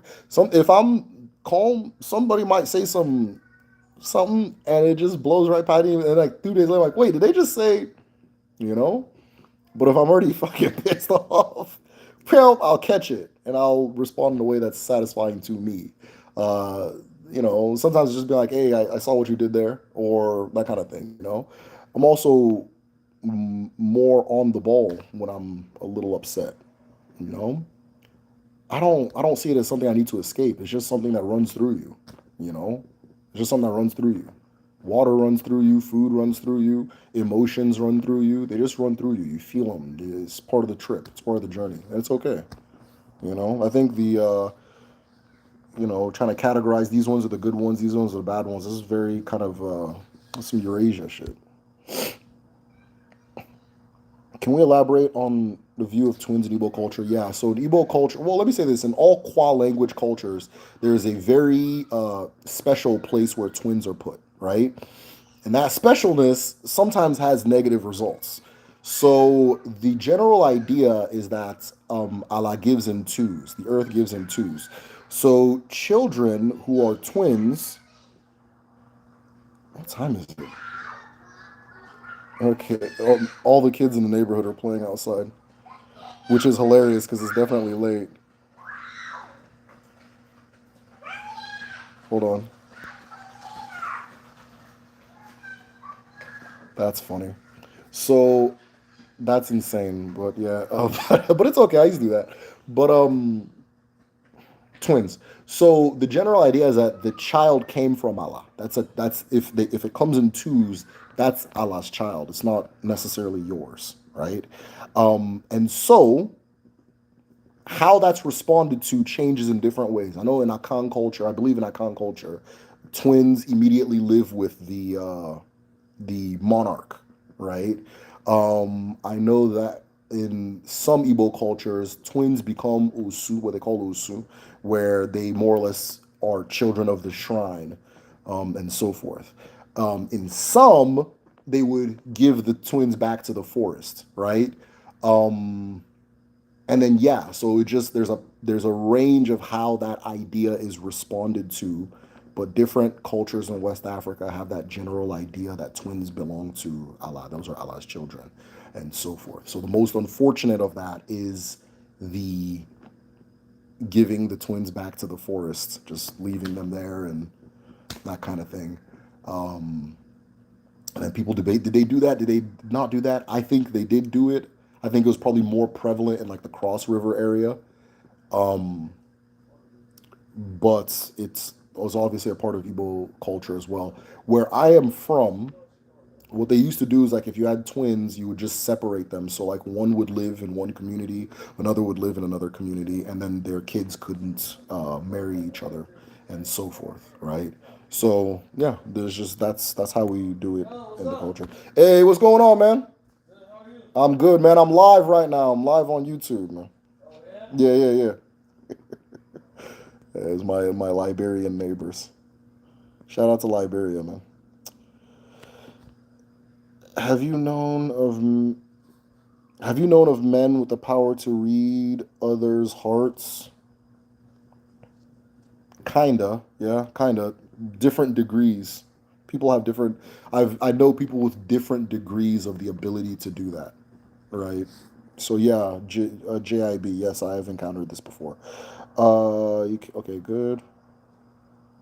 Can you talk more about lights and shadow side of the Ekede? Okay, cool.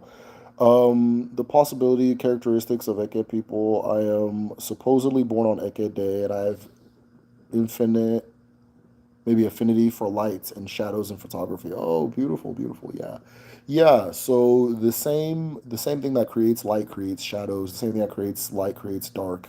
Light and dark are the languages that the Afa divination system uses to speak. It is light and dark is the language that the Akonuche, the mind, right? The functions of thoughts, be it wisdom, awareness, intellect, so forth, uses light and dark to construct reality, right? Um, the what else? What else? What else? Darkness. Darkness is the maternal, the feminine element, right? Darkness is the creative and power seat of the feminine element of the universe. So the feminine creates with darkness or with darkness as its main power. The masculine creates with light as its main power.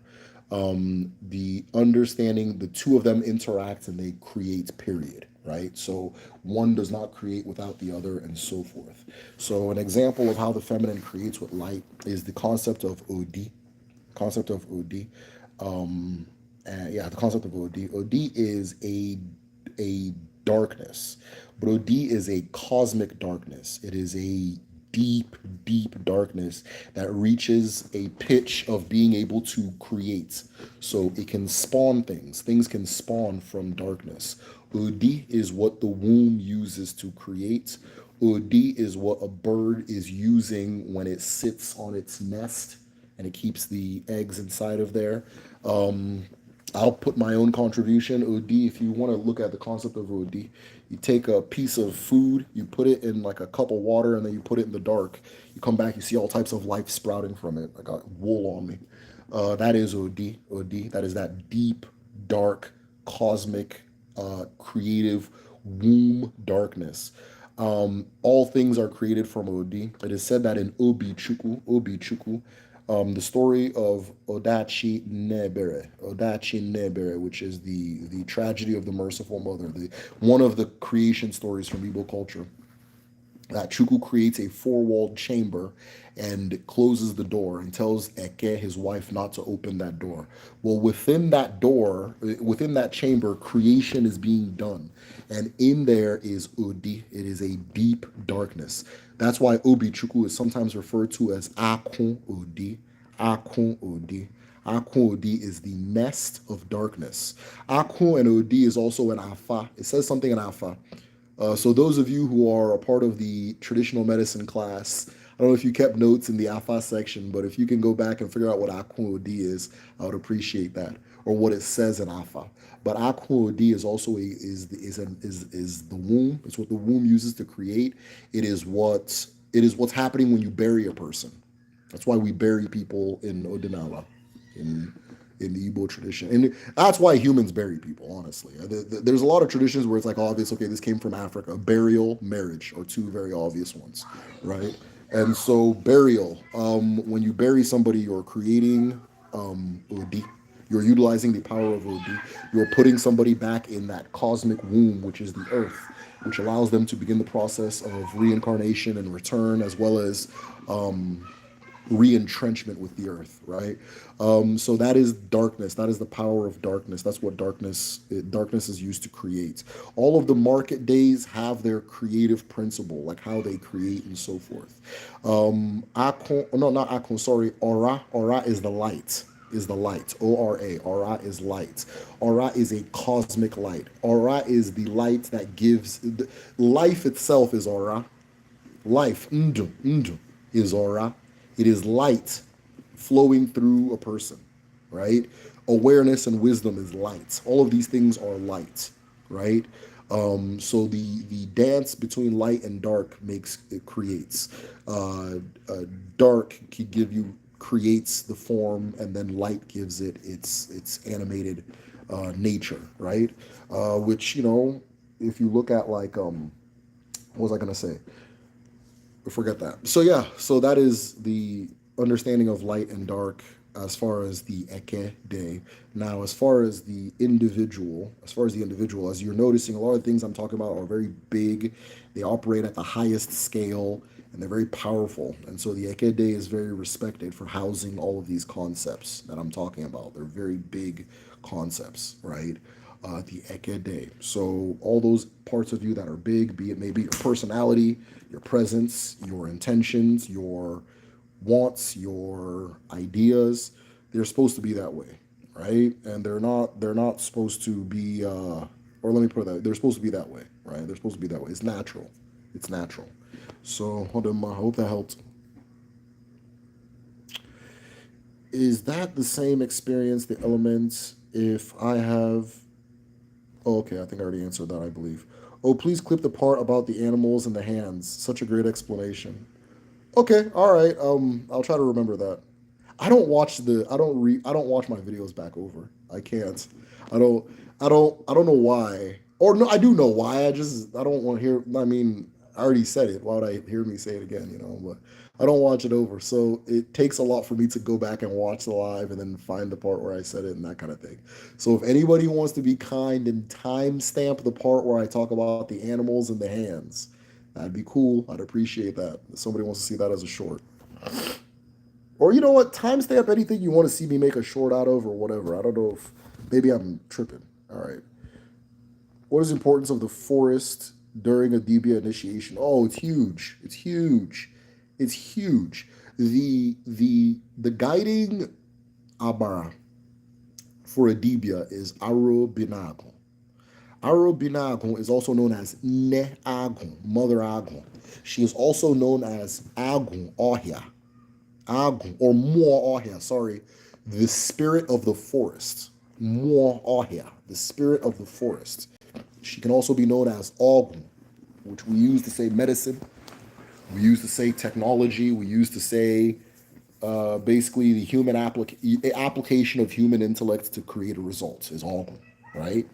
And she's also known as Agunsi, right? Which is the same thing as Alton. Importance of the forest, important of the trees. The trees are infinitely important as far as Odinala goes. The forest is, or Dibia, or all of it, right? So your installation, traditional Agbo installations, there are exceptions. You can do what you want in essence. It's whatever resonates with you.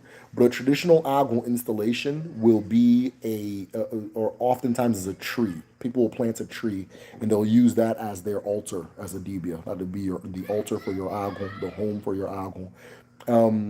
At home, they do this thing where they like if you're a real traditional man or a traditional woman and you guys start a home, they'll plant certain trees in your compound and those trees will have certain, they'll house certain essences, certain nabara, certain spirits, certain mo, right? And so for a dibia, that is very important because the spirit of the forest is the spirit of the dibia, right? That's why if you go to any culture in the world, any indigenous culture in the world, you look at you look at a forest and you look at the shaman, there's some visual parallels, right?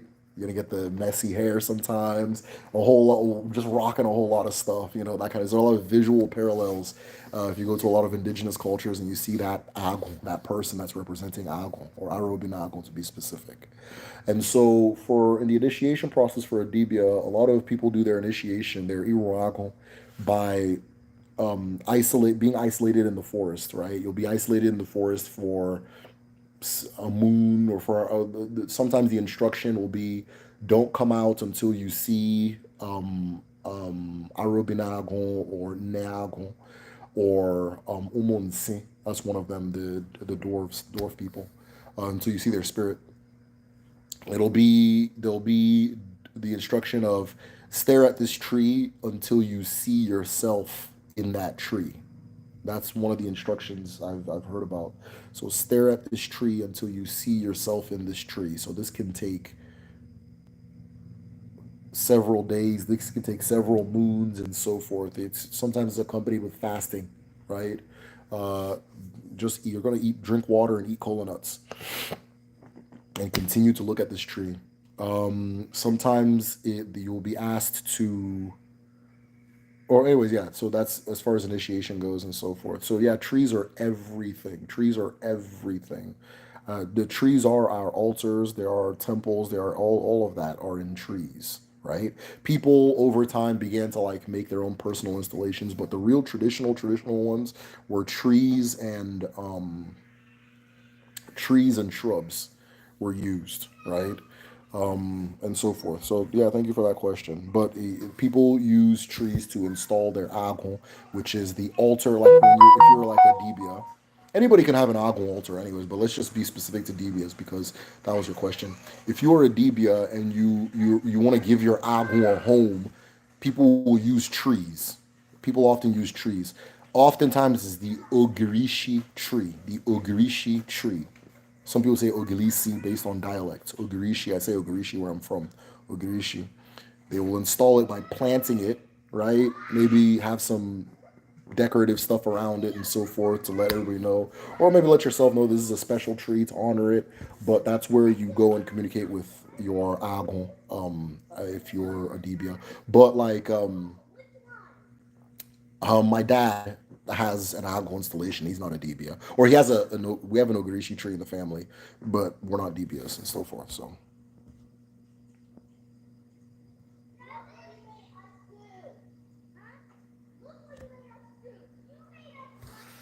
are you saying we shouldn't work to be free from anger? I don't. Yeah, I don't.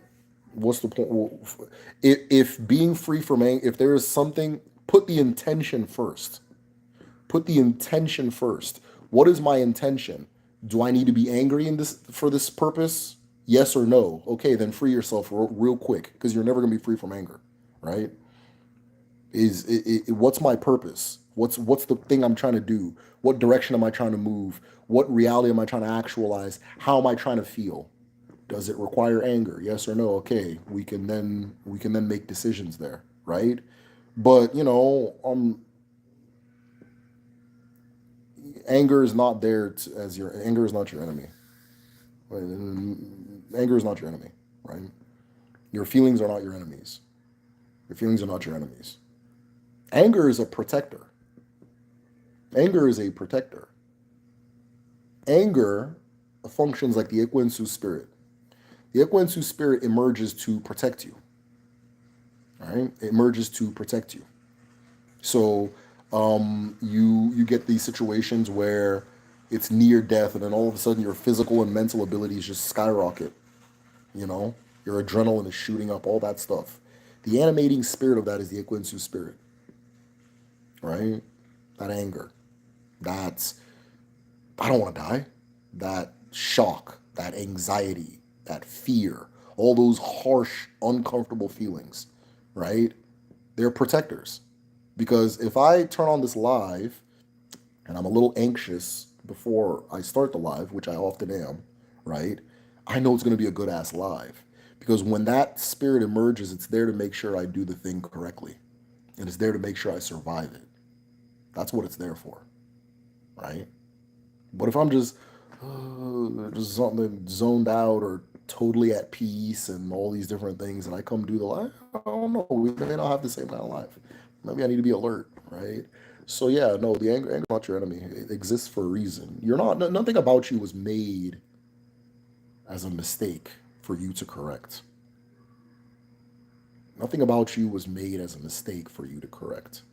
Again, think of everything it took, every single thing it took, and how one little breeze blowing in the wrong direction could have changed all of it. And then you start existing.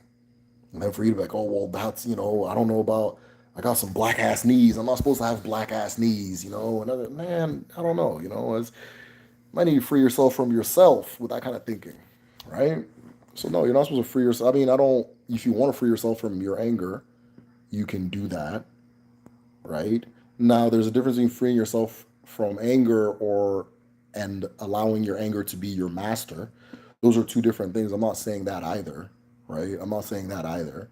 Anything that there's an ilu that says the when an what is it? When an Irishie becomes too arrogant, we remind it that it what is it? Ah, God, it's a funny one. When an Irishie becomes too arrogant, what is it? When an Irishie becomes too arrogant, we use it for firewood, right? When an Irishie becomes too arrogant, we use it for firewood. So let's say you set up this Irishie for, I don't know, Nemi, and she starts wilding out. She starts thinking she's in charge of you and your chi and all that stuff, right? Well, you're hey, that's this altar would make good firewood. Let's just do that because this isn't working for me, right? So any force, let's take it away from the Abara. Any force, anger, happiness, all these things, if they're not working for you, you're not. It doesn't mean you have to be at their mercy either. You're steering the boat. You're steering the boat.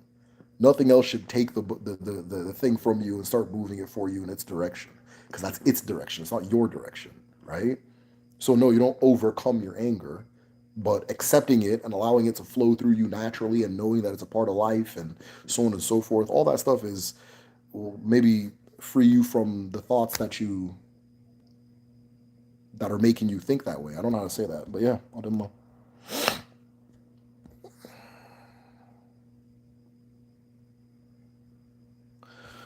I was born on Eke Day, got a reading, Volet, because I'm supposed to be me. Well, I am Eke, so how do I find balance? I don't, anyone can find balance. I don't think Eke is about imbalance. I don't think I said that either. Yeah, I don't think Eke is about imbalance. So maybe if you want to elaborate on how something I said relates to what you just said, that would be good. But the Eke, as far as Eke goes, it has nothing to do with imbalance, right? Yeah. Imbalance is also an animating force. Does that make sense? Imbalance is in Igbo numerology, the number three. Let's do this. So Igbo numerology, one is imbalanced, two is balanced, three is imbalanced, four is balanced. Odds are imbalanced, evens are balanced. Evens are complete. They are different levels of completion. So 2 is abo, being, right? Madu, more, person, spirit. Chi, eke. Earlier I was talking about ora, odi, ofo, ogu, right? All things exist in twos. My face is split in two eyes, two nostrils, two lips, right?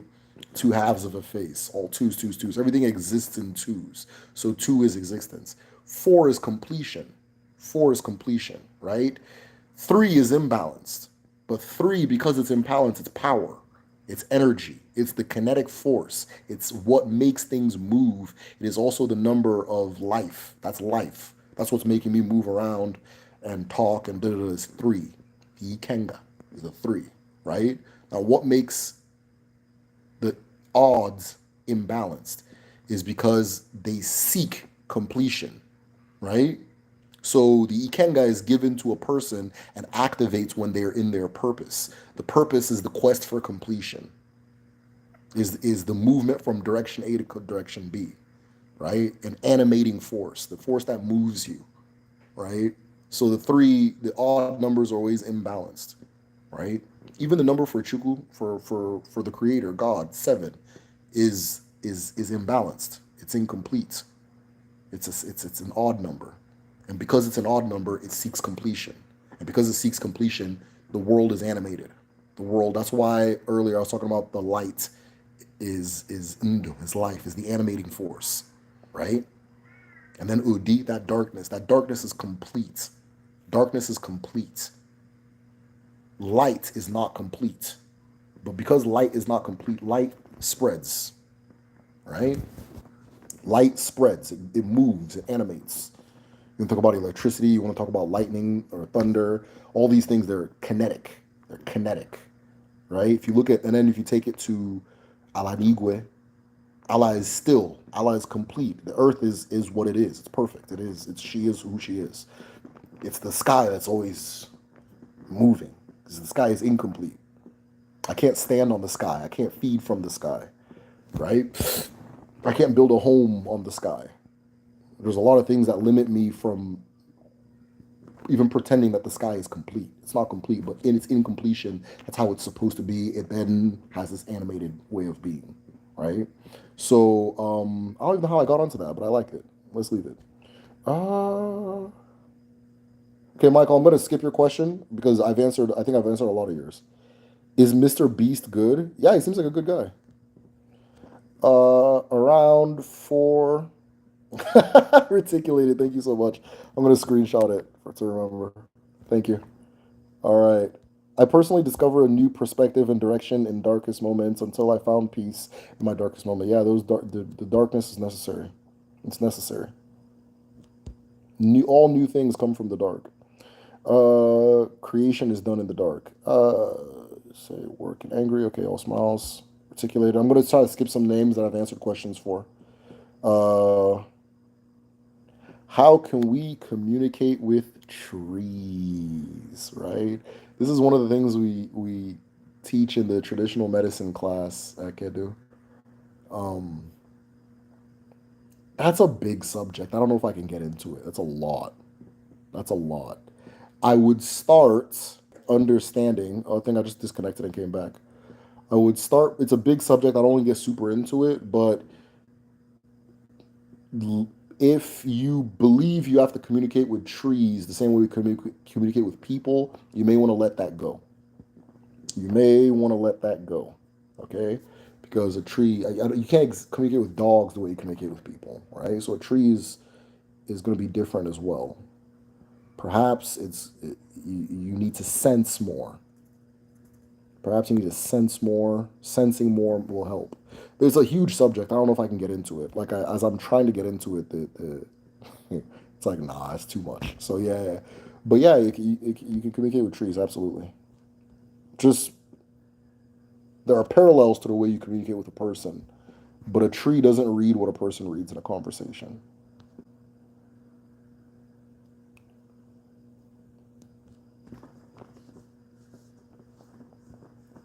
Talking about hummingbirds. Hummingbirds are great.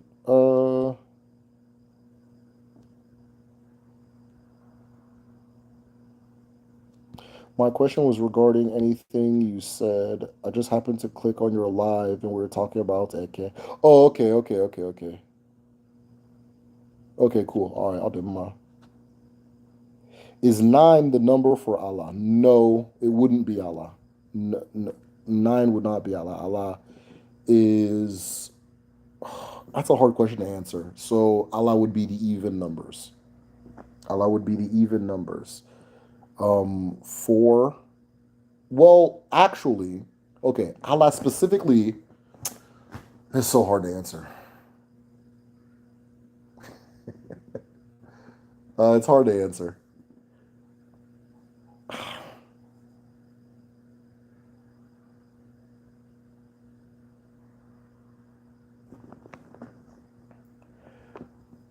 I don't know if I can attribute a number to Allah, right? Because there's Allah has a relationship with multiple numbers. Some of them are even odd, right? So four is the logical one, the one that makes sense. But if you look at the layers of more, the omomo, which is okay, but that's like to do. Okay, yeah, so it's four. It's four. My bad. It's four. The number for Allah is four. Yeah. So the reason I was mixed up was because one, I didn't want to give you the wrong answer, and then two, so the number is four, but in the third space, there's the feminine energy and the masculine energy, and so, and then also Allah Afa is the third day, right? But third is procreative, is the procreative number, right? It's the procreative energy and so forth, the third space, and so I was like, okay, well, wouldn't that be it? Because but then no, it's four. It's four. So, but, you know, anyways, she's all over the place. Nine number of completion. Yeah, I don't know too much about that. As far as my knowledge of Igbo numerology goes, after eight, after eight, I think I I don't really know too much after eight, but it's it's really a system of fours repeating itself on different scales. It just happens to end on eight for me, right? For me, right? So learning more about nine would be interesting, especially for some reason in Igbo culture, there are a lot of words for the number nine. There's Itolu, there's Itegete, there's a lot of words for the number nine. Most of the numbers are like very consistent. Sometimes people will say mbo for one. Some people will say otsu, same thing. Mbo just means the beginning, the first, the original, right? So if you say one or first, it's the same thing. But then like nine, there's a whole bunch of words for it. So nine would be, I'd be interested in learning more about it, but I don't know if it's number of completion or what. Uh, Number of completion, as far as Odinala goes, is four, but completion has a double. So, because let's say something is complete, well, that complete thing has a more, right? So then that becomes eight. So four and eight are the numbers of completion as far as Odinala goes. Kind of got my answer in your video description. How do you feel about people associating anything to do with? Oh, how do I feel about people associating anything to do with traditional Igbo spirituality as anti-Christian and demonic? It's something I talk about and joke about a lot on here. It's a big problem at home. I'm actually, if you're at home and you know a lawyer, by the way, message me, or a barista, as they say. If you know a barrister, message me. But it's a big problem at home, and it's because so many young people are returning to their traditions and so forth, and are not really buying that old colonial church propaganda. And I say colonial church specifically because, like, in the West, that's not how Christianity has no hyper fixation on African traditions. The Christianity they left in Africa was there to destroy you and destroy your traditions, just wipe the slate clean from you, right? So how can I invade a person's land if they think that land is sacred? They might put up a fight, but what if I convince them that this everything, that tree is evil, this land is evil, they're evil, all these things are evil, so that they just kind of are easier to uproot, and then we just get the thing done, right? So there's an ilu that says "Nye madu mere na madu," or "Nye Nyemado is this is not how it's said. I'm saying it badly, but Nyemado merena mado. Habruzo mena more, which is what a person does to you in person, they'll first do to you in spirit. So if my general idea is uprooting you from a place and getting rid of you, one of the things I'm going to do first is give you the spiritual attack. And the spiritual attack, people think it's like Nollywood laser beams shooting from the sky and shit. That's not what a spiritual attack is. Spiritual attack is I'm going to attack your spirit. I'm going to attack everything that you associate to spirit. I'm going to attack your connection to spirit. I'm going to attack your connection to self, your connection to your ancestors, your connection to your land, your connection to your traditions. I'm going to make you think the tree, that tree in front of your house is the devil. I'm going to just hit you with all this shit. That's why the Europeans that brought Christianity to Africa, they weren't Christians. They weren't Christians. The people who brought Christianity to Africa were not Christians. They were not Christians. Frederick Lugard is not a Christian. He doesn't go to church. He doesn't believe in that shit, right? The Berlin Conference, after the Berlin Conference, scramble for Africa. At the time that this is happening, Europe is in a loudly anti-Christian phase of cultural being. It is very it's very not religious. They are in the process of minimizing the power of the church in their own society. They are in the process of divorcing themselves from the beliefs of the Bible in their own society. So this is the time of Friedrich Nietzsche. This is the time of and you're not going to find a Christian philosopher from this time. You're not going to find a major Christian thinker from this time because everybody is getting away from this. It's called the age of rationalism, the age of reason. So they're getting away from it, right? Because they have a vision for themselves and they know that that thing is holding them back, right? For one reason or another, right? Some of it is it's very ignorant, but some of it is also very moral. So if I want to get away from ignorance and morality, that shit's got to go, right? But they're shipping Bibles to Africa in bulk. The government is sponsoring the building of churches all through Africa and so forth, right? And that kind of as because the plan is to take over. People also have this misconception of how colonialism happened or what it was. And sometimes I try to explain it and I don't think it gets through, but listen. I need people to listen, right? Colonialism was a project in the works. Does that make sense? It was a project in the works that got ended or interrupted early, right? So if you talk about the colonial era in Igbo land, the Europeans met my ancestor Emenaha, right? They left in the time of Ukwebu, which is his grandson, right? So in 2 generations, they came and went. You understand, right? Now, what were they doing in those 2 generations? There was an entire way of life, there was an entire system, there was an entire structure, there was an entire connection to spirit and self and understanding and body of learning. And it was getting in the way. Everywhere they went in Africa, that thing was getting in the way. It was interrupting the flow of what they were trying to do, right? So we talk about, so what do I go there and I tell everybody to drop their traditions? Absolutely. Does everybody accept? No, no, not at all, right? But here's what we're gonna do. Okay, first the first thing they did when they went to Igbo land was they tried to figure out what was the capital of Igbo land. What was the main place that if they attack it, then everywhere else will capitulate, right? Because that's what worked in Benin. That's what worked in Benin City, right?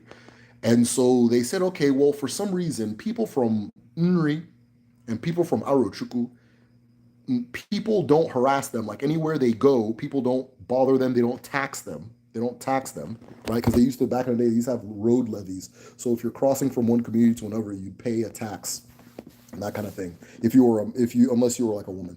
Women didn't pay taxes. And so they had road levies, right? And things like that. But Arochukwu and Nri people, they wouldn't do that, right? Okay, maybe if we destroy Arochukwu and destroy Nri, then the whole place will fall. So they attack Arochukwu. They fight Arochukwu for, how long was it? I think it was 3 months. Somebody can correct me on that. The Aro Anglo War was 3 months long.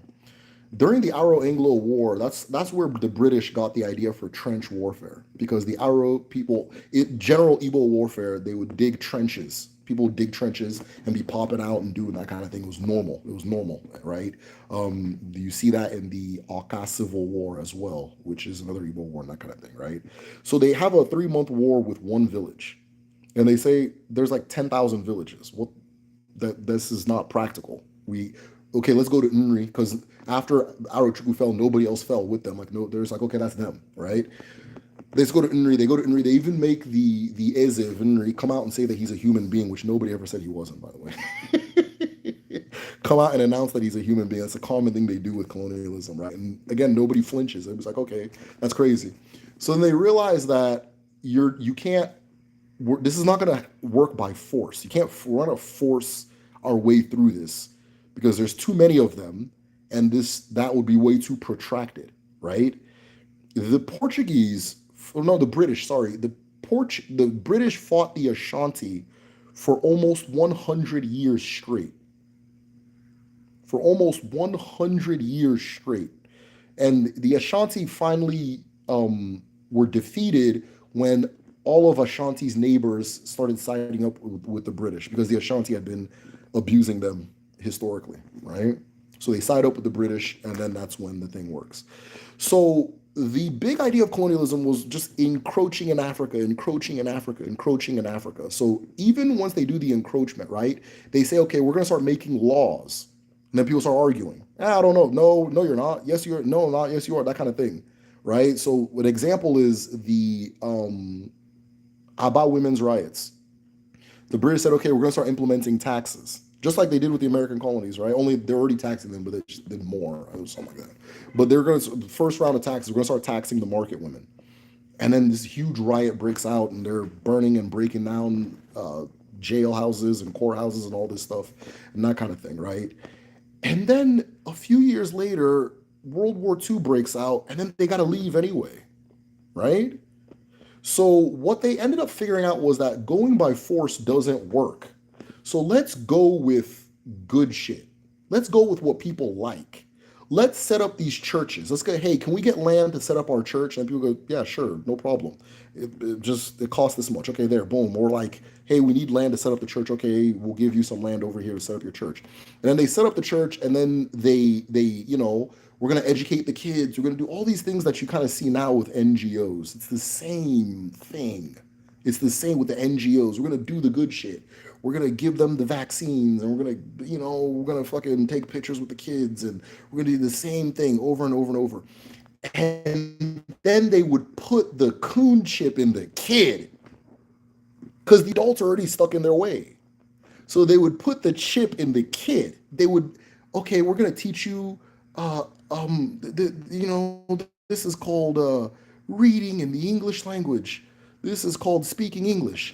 You speak English now. Your parents, they don't know nothing. They're ignorant. They're ignorant. They're in darkness. You're enlightened. You have the Bible. You have the Word of God. You have the Word of God. And then these kids now are going to these churches. They're going to these things. Oh, they're giving food. Okay, go get something to eat, kid. Oh, they're schools, right? They're setting up the schools. Okay, wonderful. Go, that kind of thing. And they would send that, and they would put in the kids, so that soon, before the kids were even adults, the British had to leave. They were kicked out, right? Or they left, right? World War II and all that stuff. And it's the kids that they put them chips in that then became the adults that really did the work. The demonizing this and demonizing that and yada, yada, yada. And that thing is tied to their sense of superiority to the people around them. One of the things I tend to do as a human being is I underestimate the importance of class performance. Class performance, performing whatever class you believe yourself to be in. It is a huge motivator for people, right? So you get this first wave of educated people, and they are convinced that everybody around them is hyper ignorant except them, right? I made a video called High Life Explained, and it's about high life music, the history of high life music. But it's really the history of like Igbo people, the baby boomer generation, and like the stuff I'm talking about right now. So if you're interested, go to the High Life Explained video, right? I like the hell out of that video, but nobody wanted to see that shit. But it's all good though. But yeah, so you have this generation that they have this sense of superiority to the people around them, and the superiority is linked to how much more foreign they are than the people around them. And then they start the demonizing and all this shit so that it becomes a class thing, that if I want to show I'm a person of class within that generation, I have to not only show that I'm distant from this African shit, but that I hate it, but that I'm against it, right? For the Christians that they left behind, these are the people that want to build the churches. For those ones that they left behind, they're the ones that, that, okay, you get these poor people, they're poor, they don't, that kind of thing, and they join the church. And one of the ways they can show that they're better than the society around them is by showing how much more into Jesus they are than the people around them. So they're going to just wake up one day and start killing pythons because that's Eke and Jabba, that's the devil, right? That's juju. They're going to start cutting down sacred trees. They're going to start burning down shrines. They're going to be, because they want to show you superior, that they're better than the people around them, right? So that's where all this demonizing and all this da comes from. So I don't really get mad at the people who do it because they're ignorant, right? And they're trying to perform class. They're trying to perform level, right? They're trying to show, they're trying to hold on to some sense of being better than the other people that are like them, or being superior by being closer to European shit, right? That's their way of thinking. They're stuck in that. Now, what's happening in this generation is that at the same time, all over the world, everybody's kind of waking up in an interesting way, and they're saying, that I don't think that way of thinking is correct, or I don't. Okay, we've tried this Christian thing for 2, 3 generations now, and we're objectively in a worse position than before. Objectively in a worse position. I'll tell you how. I have an uncle. I told the story on my channel. I had a granduncle. Okay, my little brother, for those who haven't heard the story, my little brother broke his leg as a baby when he was an infant. He fell from a high seat, I believe, that kind of thing. My parents took him to the hospital. They put him in a cast. We were told that this kid will never walk again because of the injury. We took him to another hospital, same answer. We went to Nigeria. We took him to the hospitals there, same answer. My mom took him to church, and she prayed and prayed and prayed. And I had a granduncle. He was a real, he was very traditional. He's a traditionalist, as they call him now. He's a normal Igbo person, right? And he's like, he talks like this. He's like, I'm going to say it in English. When you're done wasting your time, bring that child to me. That's exactly how he talks. And so he used to scare the shit out of everybody. My dad said during the Biafra War, my dad was like 9 years old, and he always has this kind of flat affect. And my dad was kind of like helping out with the house, kind of walking around, and then my granduncle goes, "Why don't you take him to go fight? He's old enough." My dad's like, "Yo, what's chill?" Like, my dad tells a story like, but he always had this kind of flat affect. So he told my mom, he's like, "When you're done wasting your time, bring that child to me." And so my mom brings my brother. They bury his leg. They do afa. They figure out that in his previous life, he died young. I mean, we knew who he was. We knew he died young, but that one of his aunts could have prevented the death from happening, and she didn't. And so they talked to her. She said it was true. The Afa said that she should prepare a meal for him and apologize to him. It's my brother, who's like 2 years old at this point, hasn't walked, can't walk, right? Is not supposed to be able to walk, according to medical blah, blah, blah. She made the meal for him. We kept his leg buried for multiple days. I don't know how many. I'm little, so my track of time is not, but I know it was multiple days. I know that somebody had to stay outside with him at night, right? And then they take his leg out, and then within that week, he gets up and starts running. You understand? Now, my uncle and grand aunt knew how to do that. It was my grand aunt who incarnated as my daughter who was giving the instructions, right? They knew how to do that. None of his descendants can do that shit. None of his descendants can do that shit, right? So we are objectively worst off. We are, as a fact. Forget what you believe and I'm scared I want to go to hell. We're objectively worst as a fact. People always say, "Oh, that we've progressed and we've." Okay, go figure out what the person saying that shit's grandparents used to do, and then go talk to that person. You'll be like, I don't know. And those of us that are really like able to contribute in a major way, we get the fuck out of Nigeria. We go somewhere else because it's inhospitable, right? It's inhospitable. It used to be hospitable. People live there, but it's not a functioning. It's not conducive. Let me not say functioning. It's not that bad, but it's not conducive, right? So yeah, objectively worse. And people in this generation are starting to say, okay, we went in this direction. This shit's not working. This is not working.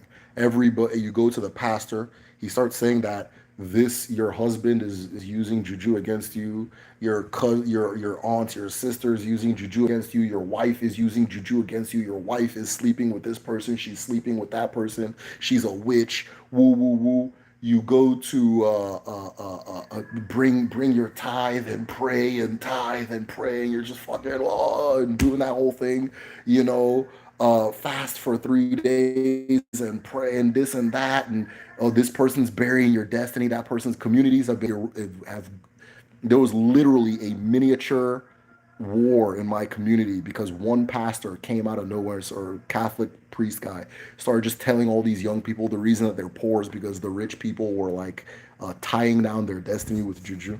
And anybody who's Nigerian knows that's what the fuck's going on with Nigerian Christianity, right? Everything, give me money. God's gonna give you money, money. You can get money from God. Yeah, yeah. You're gonna do the thing. You'll get more money, money. You know, just disgusting. Except I like Odumeje. I like Odumeje. I like Abido Sheka. Those who know I do Odumeje will know what I'm talking about, man. That's a cool guy.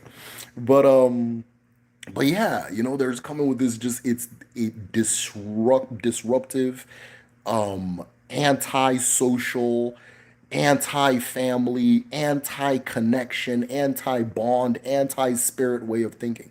And this new generation's like, yo, this is not working. So what these old church people are doing, remember that old generation that they're using it to feel superior? What they're doing now is that they're actually calling the police and they're actually calling the military to physically assault these young people for practicing their traditional beliefs. They're evicting them from apartments. They are reporting them to their schools. They're doing all like just for being, you know, just for engaging their traditional beliefs. What's their traditional belief? That acknowledge that you have ancestors. Okay, I'm not going to acknowledge. I'll do the. And then you go to church. You're free from your ancestral demons. You're free from your ancestral curses. You're free from the demonic. They'll literally say the demonic force of ancestors, right? What's ancestor? Ancestor is my grandfather. So you're freeing me. This man that's just shouting and blowing hot breath in a room, are freeing me from the spirit of my grandfather and well, my grandmother's still alive, and his mother and his father and on and on. That's what you're freeing me from. That's what you're freeing me from. So I can get closer to your fucking ass, right? You who will love me more than my father. That's what I'm getting close. And then then when you die, you'll go to heaven. And then in fucking heaven, you'll drink milk. Listen to that fucking, that's that heavily cloth mentality. That's that heavily cloth, you're drinking milk. Imagine a whole continent of people that are lactose intolerant trying to go to the land of milk and honey, right? But again, all they gotta do is leave that chip. The colonialists left a chip. They're not the ones that, I mean, they destroyed some shit. They destroyed the things they thought would be powerful and have a thing. They got rid of things that were like had a military nature, a martial nature. So a lot of the masquerades that were more like militant were like banned. Then they like there was this like Kumeku resistance where like the masquerade society started like fighting them and shooting them and shit, and it turned into a war. And so then they started trying to ban like the more militant masquerades and things like that, right? But they were there for a tiny little bit of time. It's not really them. It's the people they left. It's that thing they put in people, right? Dr. Umar calls it the Coon Chip. And it only takes a little bit of white brainwashing to activate the Coon Chip in the average Negro, right? As he said.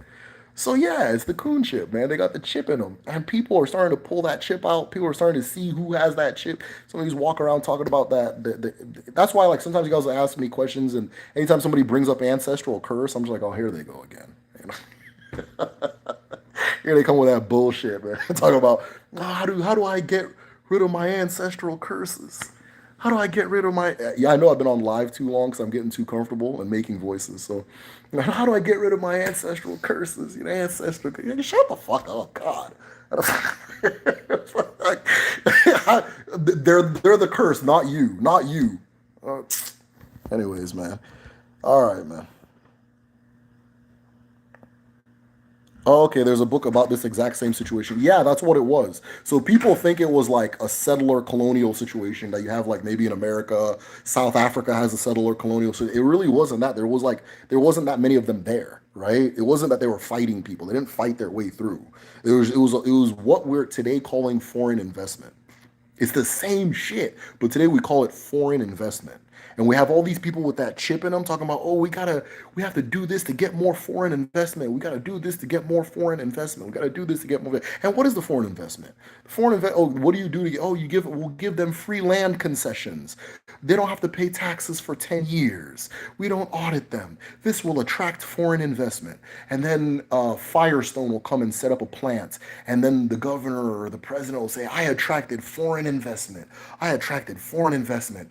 And then Firestone will go there and they're not paying people and they're destroying the environment and they're killing people and they've got people getting their hands cut off trying to get rubber and just Google Firestone Liberia, right? Somebody was happy that they came. Somebody that was an achievement, right? They call it UN now. They call it colonialism. They call it UN. They call it foreign investment. They call it NGO.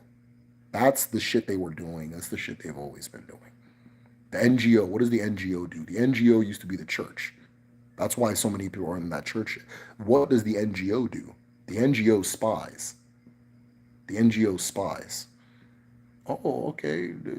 Okay, they got about 350 young men in this community, and well, pretty scary guys, and that kind of thing. The NGO spies. The NGO collects information.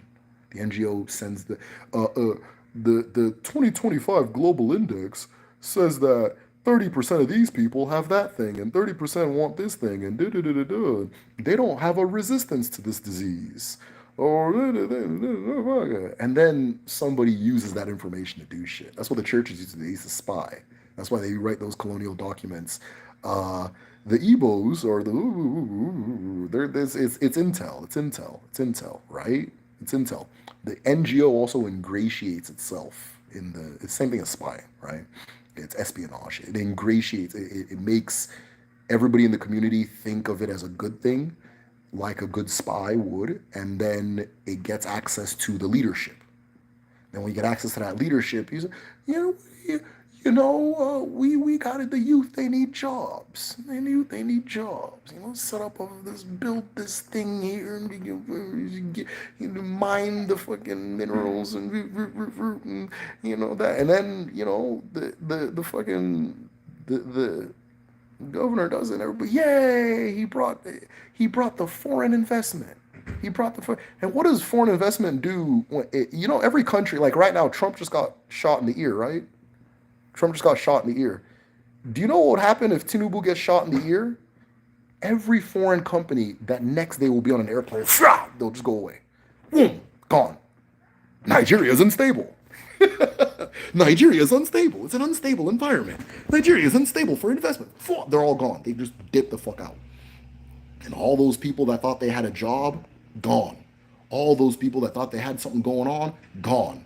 The whatever. Look at like a lot of like Shell, for example, is like getting out of Nigeria because the people keep blowing up their shit, and they just run. They just leave the oil thing running. It's leaking into the environment and that kind of thing, right? And that kind of thing. So whatever progress you think you made with that foreign investment, one little hiccup, one little inconvenience, they don't even want to hear anything. They're doing that African shit. Boom, out. The whole fucking thing falls apart. If that's what you're building your house on, it's a house of cards, right? And while you're sitting there trying to get the food, and you don't go to the mechanic, you don't go to Alaba and find those people that can make tires and say, why don't I put money behind this guy so that he just makes the, instead of going and getting Firestone to come do this stupid shit, right? He's doing it right now, right? There's a, you can't name a foreign investment that somebody's not on the ground in Africa doing. They're doing that thing. But that's what the colonialism was before. Before they called it the British Empire. But remember, the British Empire, and here's the thing people don't understand. When it comes to colonialism, it wasn't the countries that did the colonialism. That's a misconception. It wasn't the countries. Let me say this again. It wasn't the countries that did the colonialism. It was companies. It was corporations that did it. The Royal Niger Company, right, was the holder of southern Nigeria. The British East Indian Company was the one doing the colonialism in Britain, or the Indian. Did I say it wrong? Okay, whatever. Do it in India. What's the Dutch one? The Dutch. The thing is VOC. It's like supposed to be like the biggest company of all time. Was the one doing bullshit in Indonesia and Malaysia, and then they go to these corporations will go to their governments and your government and say, I need your protection so I can continue this beneficial business relationship.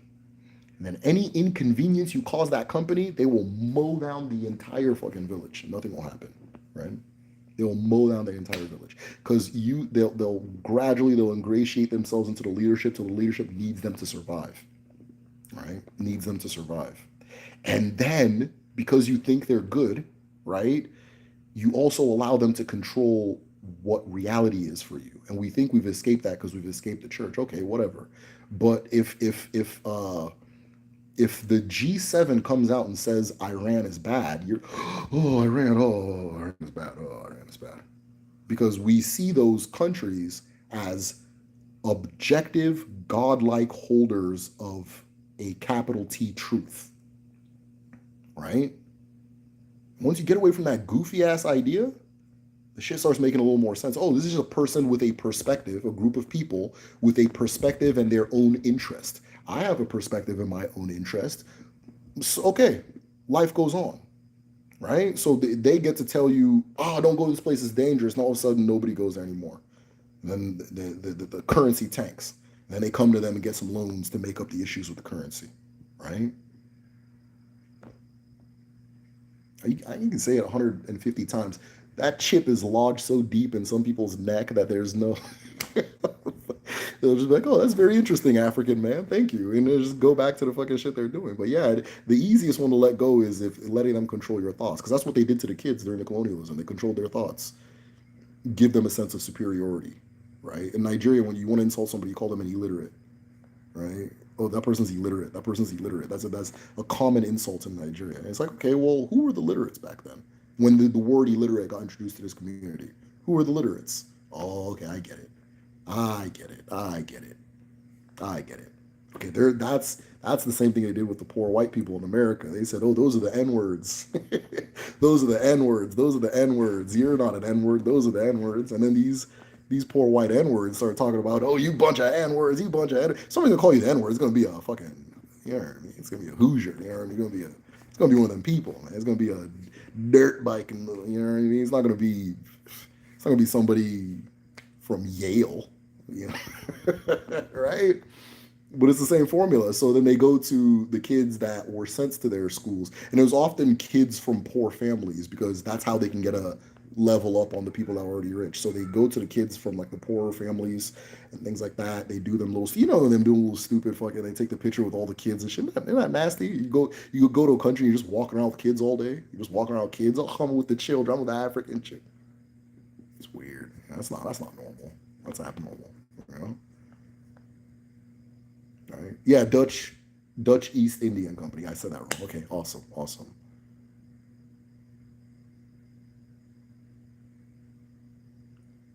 They like when Nigeria is unstable, though. Yeah. I mean, what's stable? Is America if can you imagine if the things that happen in America were happening in Zimbabwe? Well,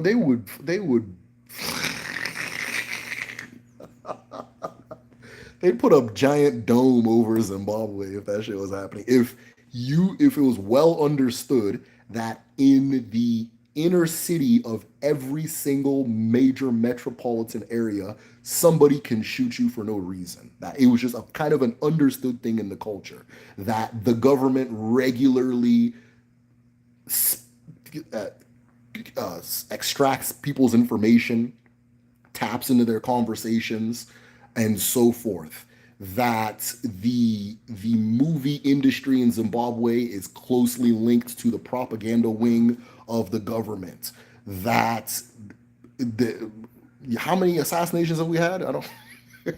How many presidential assassinations? It's like kind of a. It's like we're overdue. Sometimes you get overdue. Oh, we're 6 presidents deep. Nobody's been shot. You understand? That was happening in like Papua New Guinea. Oh man, Papua New Guinea is unstable.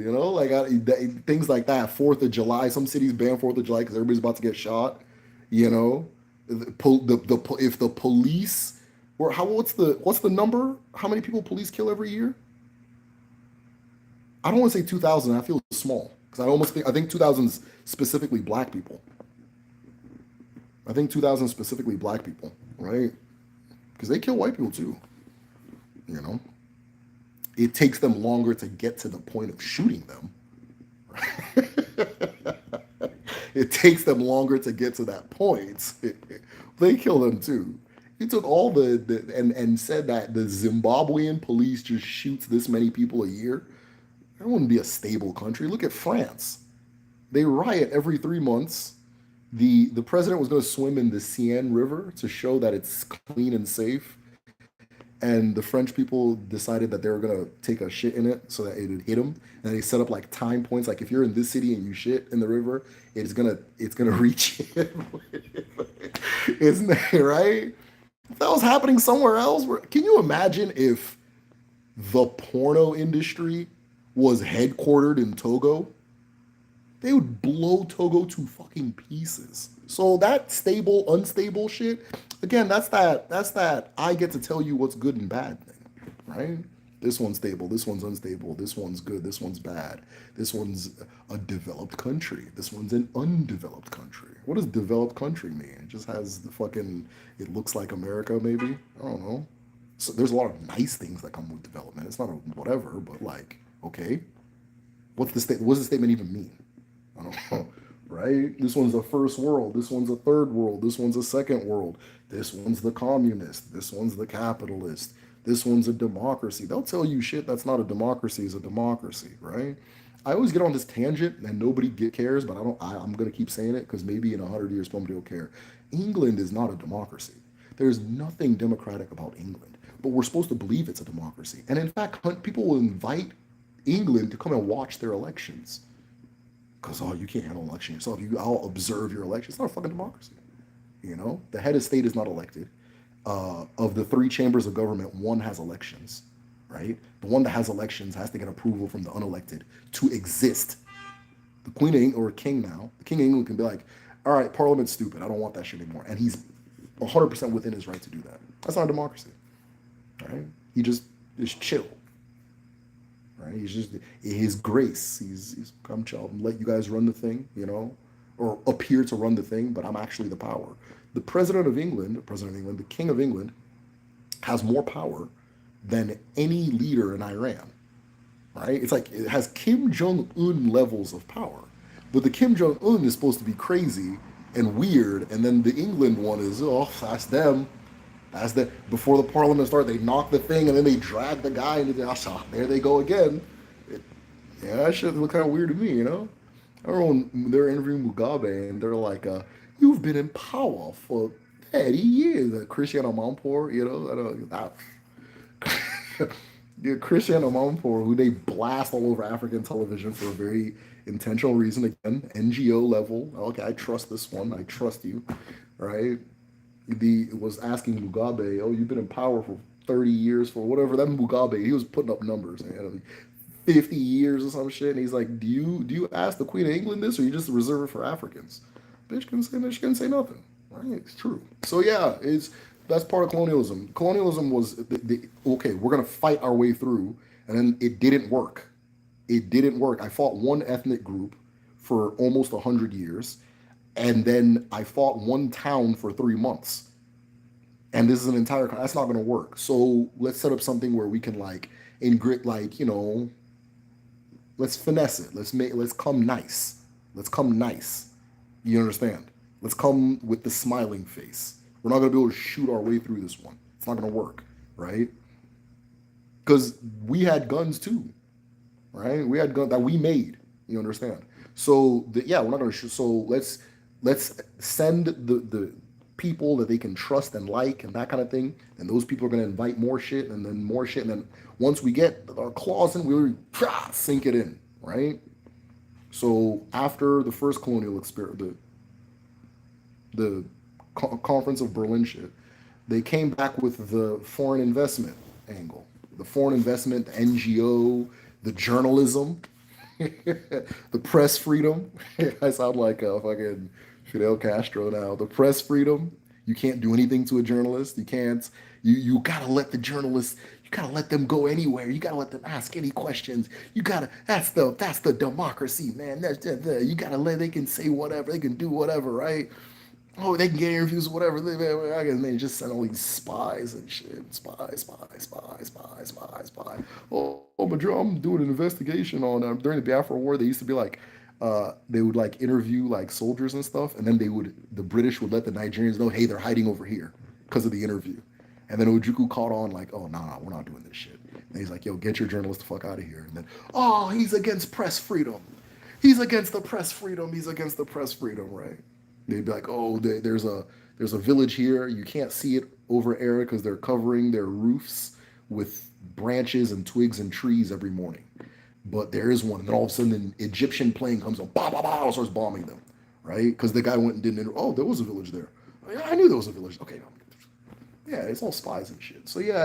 It's people go out of their way to show you they're not trustworthy, and their biggest asset is having people's trust. But it's that chip, it's that chip. It's. I don't have anything, so I'm gonna get a lot of mental real estate because I don't have a lot of physical real estate. So I've been yapping, guys. Can you please speak? Mobiles and knowledge of Sirius B. Okay, guys, I gotta go. I'm getting way too comfortable. I don't. NGO's alternative spelling of CIA. There was a very popular politician that everybody likes or liked. People caught on to them.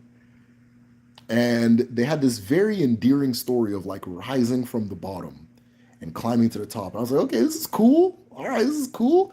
Let me look this person up. And I saw that they were in Niger as a part of an NGO that was doing vaccinations. I was like, I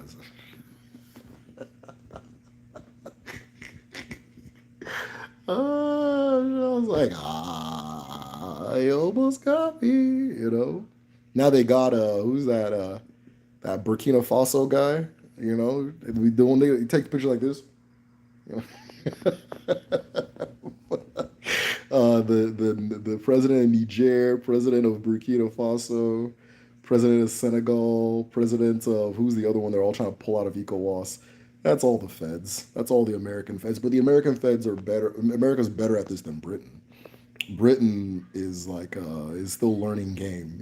America's better at this shit. America will make you. They won't just. It's not that you're gonna trust them. Britain can get your trust, right? That's why BBC is everywhere. All the BBC is a trusted blah blah blah. The trusted that the BBC will make a story about another country having state media, and it's literally state media.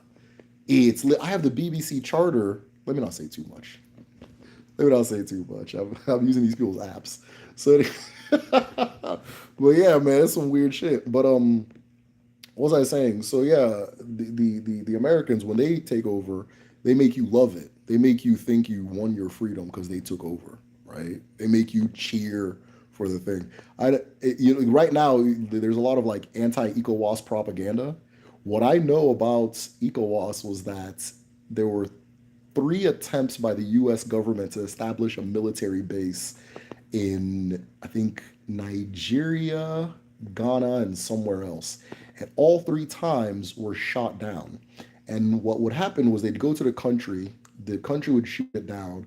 They would go to a neighboring country, and then ECOWAS would collectively say no, right?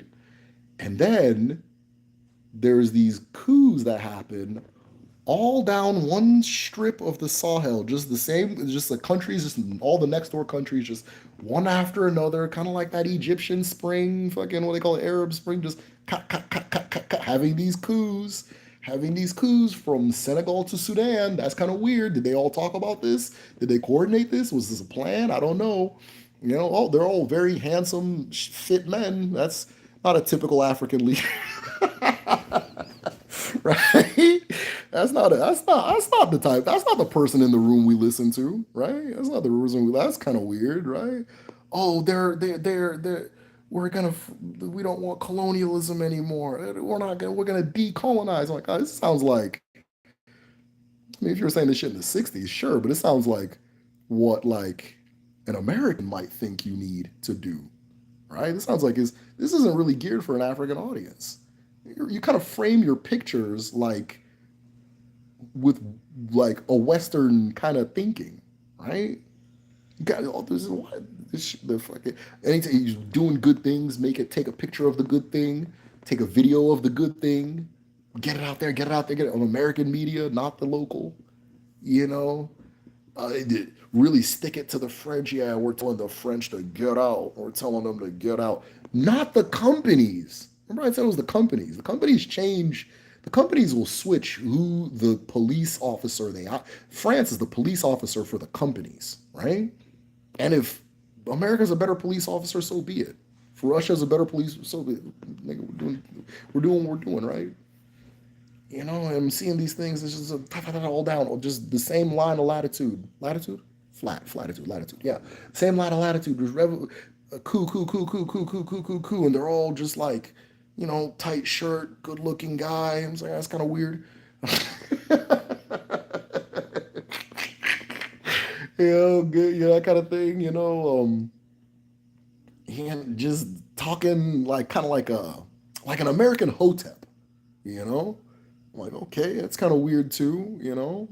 And then next thing the Congress, I think Congress, I'm sure they're gonna shut me down.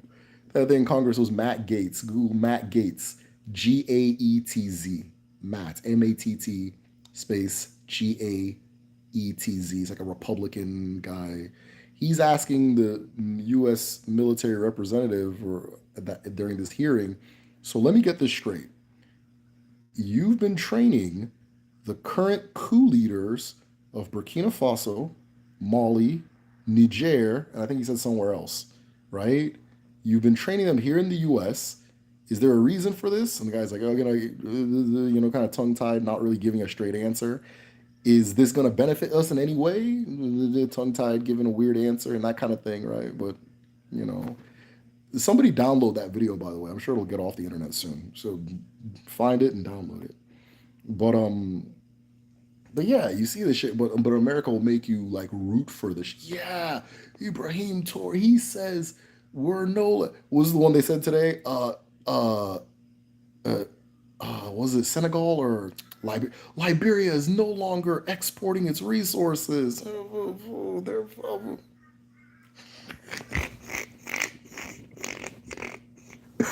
so yeah, man, heads up, heads up, heads up. These people are wild. I'm having fun, but I've diverged from the topic at hand, so I think I need to go, guys. Okay, let me go back to pro Reddit.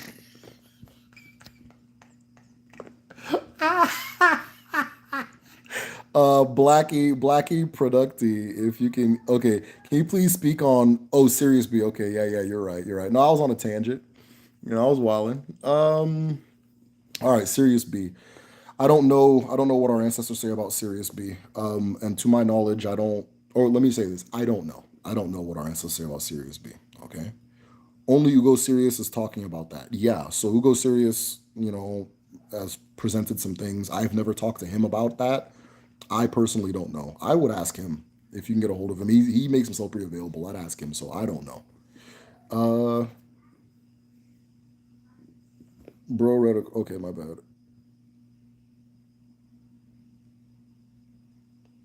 You know he tried and said he was yapping. I'm gonna be the most intolerable old man in history. I got 5 things I rant about, and once that dementia hits, I know I'm not holding. I'm going off, man. And but I'll think I'm going off. I'll really just be repeating myself. So I don't know.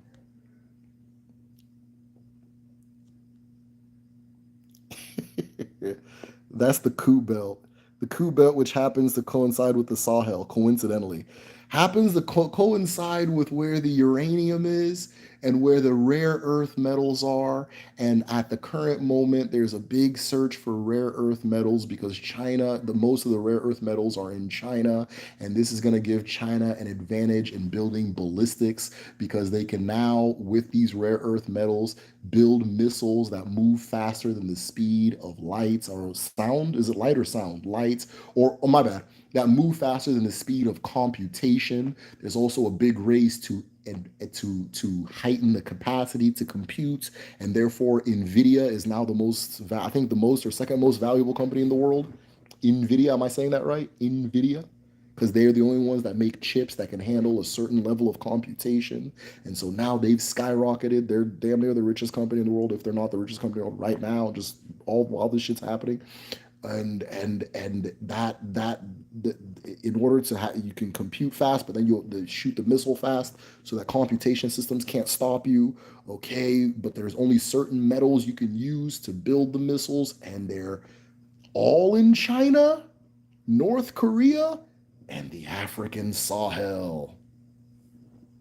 I don't know. I wish I didn't pay attention to this stuff, but yeah, I wish I didn't. They're all in China, North Korea, or a bulk of them are China, North Korea, tungsten. I'm trying to think of some other ones. And then, of course, your traditional uranium for the power plants in France and all that stuff, especially at the high value and grade that they're produced in Niger, the country. Yeah, man. Yeah, man. Happened because after Libya fell, France did not want to do what they said they would do and deal with the situation from the displaced Libyans. Pero, or what, let me say your name right. Peorachi. Peorachi. Peorachi. Hey! Oh, you have said it all. You have said it all. You have said it all. You have said it all. You have said it all. Should the richest should be the richest from how much my graphic card costs. Yeah, I actually think it's the richest now because of what I'm talking. The missile thing. It's the missile thing, right? What do you think about Doctor Conicel Lickfield Tashabala? I don't know who that is. Is he the South African guy that like he has like the round head thing? If you can describe who he is, I appreciate that. We love a good destabilized government. Favorite, but yeah. Of course, of course, of course, of course. You know, how necessary is a world police if the world is at peace? Damn, that rhymed. Send that shit to Immortal Technique. Send that shit to Immortal Technique, man. That shit rhymed. Yeah, but how valuable is a world police if the world is at peace? If you got bases all up in what do you call these places? All up in South Korea and Japan, and North Korea chilled out, and which they're not really doing anything. But there was no perceived danger from North Korea, and no perceived danger from China. People are gonna start asking, okay, so what is this base here for? What are you doing here? What's going on? What's this about? Are you for real? Then you have a problem. Bars, guys. I gotta go. I'm getting too comfortable, so I feel like I start spiraling out of control after like 2 hours. So I'll do my hey guys. So right now, if you're trying to learn Igbo, the Igbo language, and if you're trying to learn traditional medicine, either or both. Some people are signing up for both, and those are the brave people among us. But if you're trying to learn either of them, we've started signing people up for Kedu at www.kedu.me. I'm gonna see if I can type comments. I don't know if I can type comments.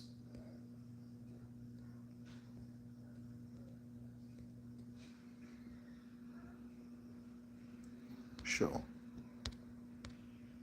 Okay, another moderator. Somebody type www.kedu.me. Maybe I'll put it in a poll. That doesn't even make any sense. All right, www.kedu.me.